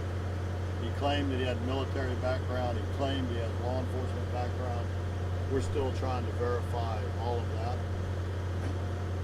Excuse me, when we did apprehend him, he told us that he was the President of the United States, and then he told us later he was the former President of the United States. So, but he's clearly a fanatic of some type. And I'm sure that the neighborhood is glad that he's been apprehended. No one was hurt, no deputies were hurt, the suspects were not hurt, and our investigation will continue. So I'll be glad to answer any questions. What was the FBI here? When we activated and requested the St. Johns County Bomb Squad, there was a mutual agreement with the FBI's bomb squad, so they were put on standby. We had contacted the FBI, I believe, either this morning or the day before, about this individual, escalating him to get him in their databases. And we have a great relationship with the FBI out of Jacksonville and St. Augustine. So the ASAC actually was perfect timing on FBI's part. As soon as the FBI SAC got here, people started to surrender. So maybe their intervention allowed that next response by them. You said it was 6+ hours. What time did the original call come in? I'll have to get that for you. I don't know the exact time, but we've been here probably close to 8 hours now. Can you give his name? I'll let Cheryl get you that. I know his first name is Robert. I don't know his last name. Well, I guess the other person's in charge. I don't know the answer to that yet. You know, I know there was resisting because he failed to comply, but the investigation is continuing on that individual. But he seems to be of the like mindset. After we apprehended him, he wouldn't give us any information. We were concerned if the house had been booby-trapped and those kind of things, and that's what we're checking on now. Did you determine that there were firearms in the house at the time of the incident here, and at any point is it known that either of the suspects had any of them? Yeah, so we know when we did the search warrant, there were firearms in the house. We did not have the authority to take them. The father was not a suspect, and no firearm was used in that stabbing, so we could not take them. The search is still ongoing, so we don't know exactly what is in that house, other than there is a lot of stuff in that house. If you look at the garage, it's kind of like a pat rack. And when was the stabbing? Was that recent or was that? Yeah, I think, you know, Mike, when that stabbing was, I think it was, March. yeah, I was gonna say about a month or so ago. Yeah. 6:33 this morning. 6:33 is when it started. It ended about 1:20 probably. Any other questions? Okay. Any idea why he's blaming, saying that you're focusing on you because his son was Well, I'm the arrested? sheriff, and you know, my deputies arrested his son. He's a little bit of a, you know, the sovereign citizens have unique perceptions and beliefs, and he didn't like the search warrant, was what my investigators have told me. So he's focused on me, which is okay. That's part of my job. I get that. And he's not the first one to focus on me, by the way, in 7.5 years. They've always ended up in jail, though, too, so it is what it is. I'm just thankful that this ended successfully. I want to commend our SWAT team, our negotiators, even though they couldn't get him to talk to us, we continue to make announcements, to talk to him, and using our de-escalation that we train on. Because this could have ended very differently, and usually in these kind of cases, time is to your favor, and so the longer you can stretch it out, the better. We cut the power to the house, so you know he couldn't have air conditioning, he couldn't have certain other things, which is all part of the tactic to do. And fortunately, he gave up. I heard a couple of booms shortly after 1 o'clock. Were that the 40 millimeter? That's correct. Those are the 40 millimeter rounds. So those rounds are about that big around, and they're rubber bullet, and they're designed to incapacitate you and stop you, but not kill or seriously injure you. And but unfortunately, sometimes between adrenaline, don't know if he has drugs in his system. You know, at this point, too early to tell. Then those things have no effect, and so we don't know that aspect of it. But we used everything we could to avoid a deadly encounter. And fortunately, that's exactly, it worked out for us. So. Are the suspects being taken anywhere for treatment for their injuries from that, or are they being taken straight to jail? They'll go straight to jail. They were checked out by Flagler County Fire Rescue, who, by the way, was here with us the entire time, just in case we needed them. And the jail medical will determine if they need to be evaluated further in the hospital before they accept them. But I just want to commend the entire team, all my deputies, St. Johns County, assistants from the FBI, whether professional support negotiators, behavior response unit, just the entire team was here. I probably had close to 40 deputy sheriffs here, and some chiefs and SWAT commander and so forth. But this is what you train for. You always hope you never have to use it. This is why we have this equipment, because when you need it now. And fortunately, it all paid off today. All right, thank you.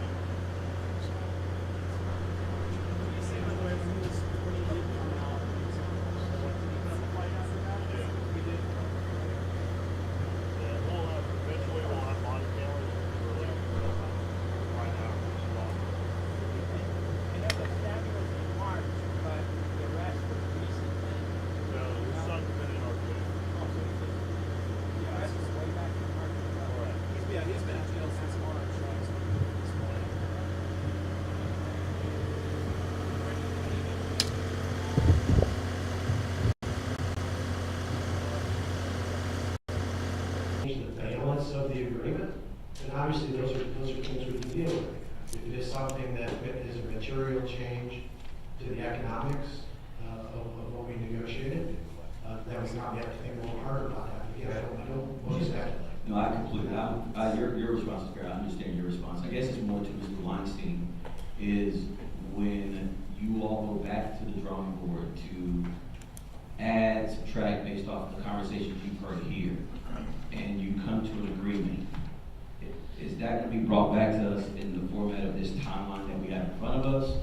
so that we get a chance again to assess what has been agreed upon, and then you get to go back to the drawing board again and come back to us prior to this vote on June 25th. I know where you're at, and I know what you're saying. I understand where you're coming from. I agree with that. You've always been forthright with me. But I'm not sure I know how the negotiation piece is gonna come in and the information being transferred to us. Yeah, well, very similar to the other economic development deals that have come through here. Basically, if there are things that the administration perceives that are very critical for the council to possibly adjust and what have you, we would sit down with the Jaguars and see if we can come to an agreement. And if we do, we could amend whatever we have, or request an amendment. We can't amend the documents once they're filed. We would request an amendment. But something that I say in the huddles that we've done around town, and something that Mark alluded to, I mean, there are 150 different pieces to this puzzle, and they're all dependent on other pieces. We would like them never to be away in a home game. We would like them always to be here. You know, there are things that are obvious, but they were part of 150 gives and takes. The apple cart is very well balanced in our opinion, the administration's opinion, and the Jaguar opinions. If the apple cart is adjusted, it's going to possibly affect another 150 decision points that have to be relooked at as well. But it'll be in your realm, it's in your court, and we'll deal with whatever you bring up. But it is a balance, and the whole deal from the beginning is to try to make it fair in perception as well as reality. So as we try to move it, know that that movement of one item may affect 150 other items as well. Well, thank you so much, and I will just offer my time to go over all 150 items with you, so that I just need I gotta have a baseline. I don't respond well to if something surprises me and shocked. So I'm just not comfortable right now when I hear negotiations taking place and then something being brought back to us, if it's brought back the night of a vote. So if there's any way, at least for me, that as we're going through these conversations, I can be updated. I promise you I can keep a secret. I won't tell the city council, I won't tell the chamber. They won't make it to the media, but it'll just help me sleep better at night, knowing that on one of the biggest decisions that I'm gonna have to vote on, not impacting necessarily just my life, but my kids' lives, and my grandkids' lives, that I am fully convicted by my vote. And right now, I'm not there yet when it comes to this piece of it. So thank you. Thank you. I understand that, and obviously we have on the books already to start that building process with you at 3 o'clock this afternoon. Okay, I'm gonna go for the first time. I thought I understood the game situation, Mr. Lamping, but now I'm a little confused, so, I just wanna clarify for me. I understand the one game in London, I understand. I thought I heard Michael Hughes say every other year, and that's where I got thrown off. It's every 4th year, correct? Where you could be asked to play a second home game away from Jacksonville, is that correct? That's correct. And that's based on a 17 or 18 game season? Based on a 17 game schedule. Okay. I'm looking out 30 years just like you are, and I have no idea what the NFL is going to be doing 10, 15, 20 years. Now, we may have 25 games. We may have 28 games versus 18. How does this agreement, and I think I understand that the only control we have is definitely 7 home games in Jacksonville. Is that the only protection we have? Well, you have 2 protections. Okay. Please explain them. Okay. Under a 17 game schedule, we have the option, not the requirement, to play 1 game a year over those 4 years. In addition to that, we potentially could be asked by the league to play a second home game away. So under that 4 year, the maximum number of games that can be played outside of Jacksonville would be 5. And under no scenario would there be fewer than 7 games played. Okay? If you go to an 18-game schedule, what happens is we have the ability to play one game away each of the 4 years, and then we have the option to play a second game every other year. Every other year. Every other year. So for example, under a 17-game schedule, we are required to play a minimum of 29 home games. So that's 7 each year and then 8 in one of the 4 years, okay? Under the 18-game schedule, that 29 goes up to 30, where we would be playing 8 home games in 2 of those years, 7 home games beyond that. So that would be a total of 6 games over a 4-year period. If it goes to 19, 20, 21, 25, 28, that doesn't change.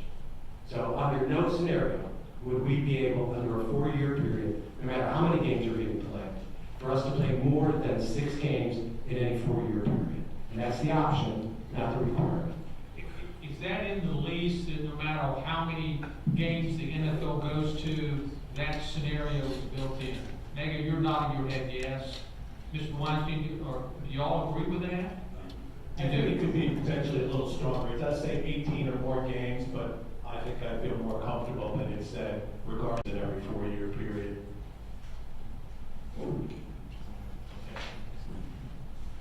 Yeah, I'm like you. I'm just looking out for my grandkids to be able to attend the Jaguar game, and I just want to make sure we've got protections in there for what could be flag football for all we know for the Jaguars, at 25 home games or something.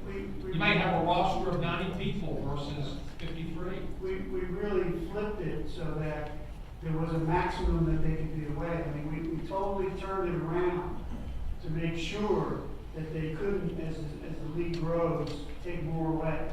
So we're very pleased to have it the way it's written. Other than maybe the semantics of saying, it says 18 or more. I mean, I don't know how else. So if there were 28 games, that 6 games away every 4 years would not change. No. We would only gain home games. Correct. Okay. And one thing if I could, look, we're not surprised that this is a big topic of discussion at all. We've been talking about it individually. It was one of the very first items that when we sat down with the city, we said, look, there's a few things that we think are going to be important to us, particularly as it relates to how the NFL is going to view this. We really wanted to get to a balanced agreement. And I know there are certainly a percentage of Jaguar fans that don't like us playing one game in London. I don't want to suggest to anyone that every Jaguar fan thinks it's a great deal that we're playing one game a year in London. I think our fan base has gotten comfortable with it, in many respects has accepted it, and I don't remember at any point during our discussions with the city did playing one game a year really come up as if you can't play one game a year. So I think both of us realized that that's where it was going. So understand it's an important point, not surprised at all that we're talking about it, and what we agreed at the very beginning. I don't think I'm betraying any confidence here. When London came up in our first negotiating session, I suggested that we should table that. I was very concerned about us getting to an impasse before we got to the base economics of the agreement. In fact, this London accommodation agreement really was one of the last things that we addressed, and it was a specific discussion between the mayor and Sean. Thank you. I think that clarifies it for me. Mr. Bowman for the second time. Thank you, Mr. Chair. Clearly, the language as it's entailed right now is confusing, and obviously we didn't understand. A couple of things I would suggest with respect to section 2, paragraph A. I would definitely separate out the interim piece as a paragraph all of its own, because it gets very convoluted. And if you can stipulate, just as Mr. Lamping just did with respect to what the future looks like, because there's a lot of if, ands, and whereas in there that I don't think help us understand. Our understanding now is it's one game, 4 games, 5 games over 4 years, correct? And then it likely will go up to 6 games over if there's an increase of games played in a given year. So I would suggest that we separate the interim piece out of that paragraph, create it on its own accord, and then greater clarity and less and more in terms of language on that. The other two very quick items, Mr. President, I wanted to speak to. I want to get over to the callback, if you will, if you want to call it that. The first question is to Ms. Taylor with respect to the definition of public contribution. Obviously, our contribution is going to be more than $775 million. It's going to be also the debt we incur as part of that process. I didn't get a chance, or didn't find in here that we're clearly delineating the contribution we're looking for them to pay us back is only for what we've invested specifically into the project itself, not the debt incurred thereof. Is that clearly stipulated in here? If it is, it probably should. Through the President to Councilmember Boylan, within the section on page 9, right. it does say, and again, these are not duplicative, you can't get the cost, but it says above the sum of the scheduled principal and interest payments on the city bonds. Okay. Or any other I applicable. read that, but I wasn't sure if that's exactly what it meant. Yes, sir, that is what we're referring to. As far as the start point of that, if in fact it is, as I understand it right now, it's the clock starts when we sign the lease, correct? Through the chair, for the non-relocation agreement? Yes. Yes, that it's in effect, that's my understanding, that it's Yes, the clock starts with the signature, the execution of the agreement. It's when the lease takes effect, yes, sir. And the lease takes effect when? 2028 is our understanding, around the summer when they would be Okay, completed. so roughly by the time they move in, that's when the lease goes into effect, that's when the clock begins. Yes, So sir. make sure that was clear. Yes. Wasn't the execution of the agreement, but the lease, the start of the lease date. Yes, sir, and to Okay. your point, that's why we mentioned that there was not a non-relocation protection during that construction period. Understood. So you're exactly right, good question on that doesn't start until the new lease starts. Otherwise, I would suggest a different change in the schedule, but if that's the case, I'll find it. Thank you. Mr. Lincoln for the second time. Thank you, Council President. Through the Council President, Mr. Lansing, so again, just revisiting the 1 out of every 4-year cycle. Apologize, I can barely see it from here. So 32 NFL teams, that means 8 teams a year are eligible to be picked, I guess. So how many are picked each year? Like are 4 picked or all 8 picked? Like how many teams are picked to do an international home game or an international game that counts as a home? Yeah, they've never picked all 8, but they are increasing the number of games that are played outside the U.S. This year, there's 3 in London, there's 1 in Germany, there's 1 in Brazil, and there's 1 in Mexico. So let's say there's 6. One of those is the Jaguars. So this particular year, the NFL selected 5 of the potential 8 that they could have selected. Okay, through the President then, so not all, but it sounds like the majority are usually, and we can expect to be picked for international games. So it's the way I think it's, instead of 1 out of 4, it's more like a 1 out of 8 chance. But do you think that the NFL owners, knowing that we go every year, is that what has decreased us from being picked in the past? Yeah, I think that is why we haven't been asked to go yet. Okay, thank you. And that completes our speakers. Just before we end this portion, is there anyone else that would like to ask a question or comment or anything? Oh, okay. Then I'm going to move to public comment. We have 1 caller, Barry Coppola. Is Barry still here? Okay. Sir, you have to come up front. You have 3 minutes, sir.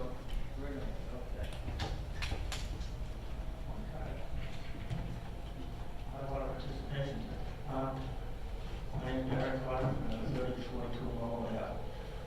My question is just about spending money for a building, but everything else is going to go. Football should relax and rest and rest. But the big thing is, if we're paying 50% money instead, we should be getting 50% of the profit. If you went into an investment of any kind, you wanted to get money, I gave you $1,000, you gave the house person $1,000. When interest comes in, it's split. But this way, one person's getting everything. I don't know, what's the city got? Weekend economists show repeatedly that all the tax revenue, fees that come in are not enough to cover the debt on loan. That's why we have these debt problems. You shouldn't have debt. I don't like the federal government having debt. I don't like the city having debt. I don't personally like having debt. I pay my debt and test off weekly every month. And it should be the same way here. So somehow you're gonna bring in more money. If you have to give this billionaire money who can afford everything just to do it himself, he needs to be giving us more. Such as maybe he gives us money for the jet. Maybe he builds a convention center for it, puts his name on it. Anything. You know, it's just, trying to think of other things. I just hate that. And the idea that a billionaire getting corporate welfare from, you know, from us, and we have potholes and police and all these other things that we need to do, resiliency, sea level rising, climate change. And everywhere I read about it, economists say this is a bad idea. Just because the stadium deals are all this way, doesn't mean they're actually a good thing. So the economists talk about how all the stadium deals are that they have work like scams, swindle, and all that. Well, what you need to do is read up on all that stuff. Google stadiums, swindle, stadium scam, and look at all this stuff. And maybe you can get a deal that actually isn't a stadium scam. That's what I'd like to actually say. But everybody went, and not the same kind of deals that we've been having for the last 40 years, because it's so repeatedly that the millionaire makes a lot of money. Our economy is rich off this evening also, and we won't have less. So please look up stadium schemes, all we get, look at it, figure out a way so that it's not a scam, and that the city actually makes money. The staff has no debt. And we can pay for everything, and we do that. And all the wonderful things that we want here. Thank you. Thank you, sir. Lance Found. Mr. Found, you're the one that reached out to me by email as well. Yes, sir. Okay. My name is Lance Found. I did email all council members on Sunday. I gave them the language of Tampa, Hillsborough County apprenticeship language that they have, that they're working under right now for publicly funded projects and everything. And that's why I come here today to listen. I know this is moving fast. It's like 20 days, you guys will make a decision. My biggest concern is we need to get local contractors using registered apprentices on this project. Not just on this project, but it's going to build a workforce for the future projects. We heard about the jail, hopefully the convention center, just moving on. We know there's a shortage of skilled workforce in construction trades. The building trades through our registered apprenticeship programs, we can help with that. Over the last 5 years, we have turned out 580 registered apprentices to journeymen over the last 5 years. We've been training construction workers in North Florida for over 70 years. We just celebrated our 73rd graduation 3 weeks ago, Prime Oswald. But we have to, and I don't know how we get it in this deal, but if it's through an amendment or something, or me talking with the Jaguars, but some kind of agreement, goal, something where we can get registered apprentices on this project through a workforce development program. Let's use the programs that we already have established here in the county and just move forward with building this workforce. That's all I got to say. Thank you, sir. Sir, could you please provide your address or say it's on file? It's on my address is correct. Thank you. Okay, I think that completes it.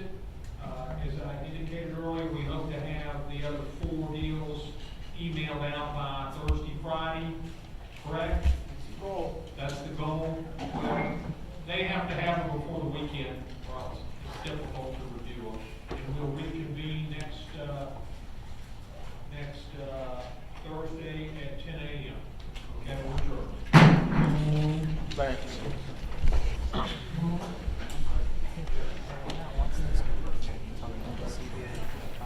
Sometime before next Thursday. Okay.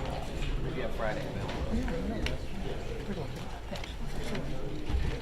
With whoever. whoever is most informed. Smart offer. Are you suggesting that I might not be that person? Is that what that was? No, he wants to make sure it's like everyone possible. You know how that works.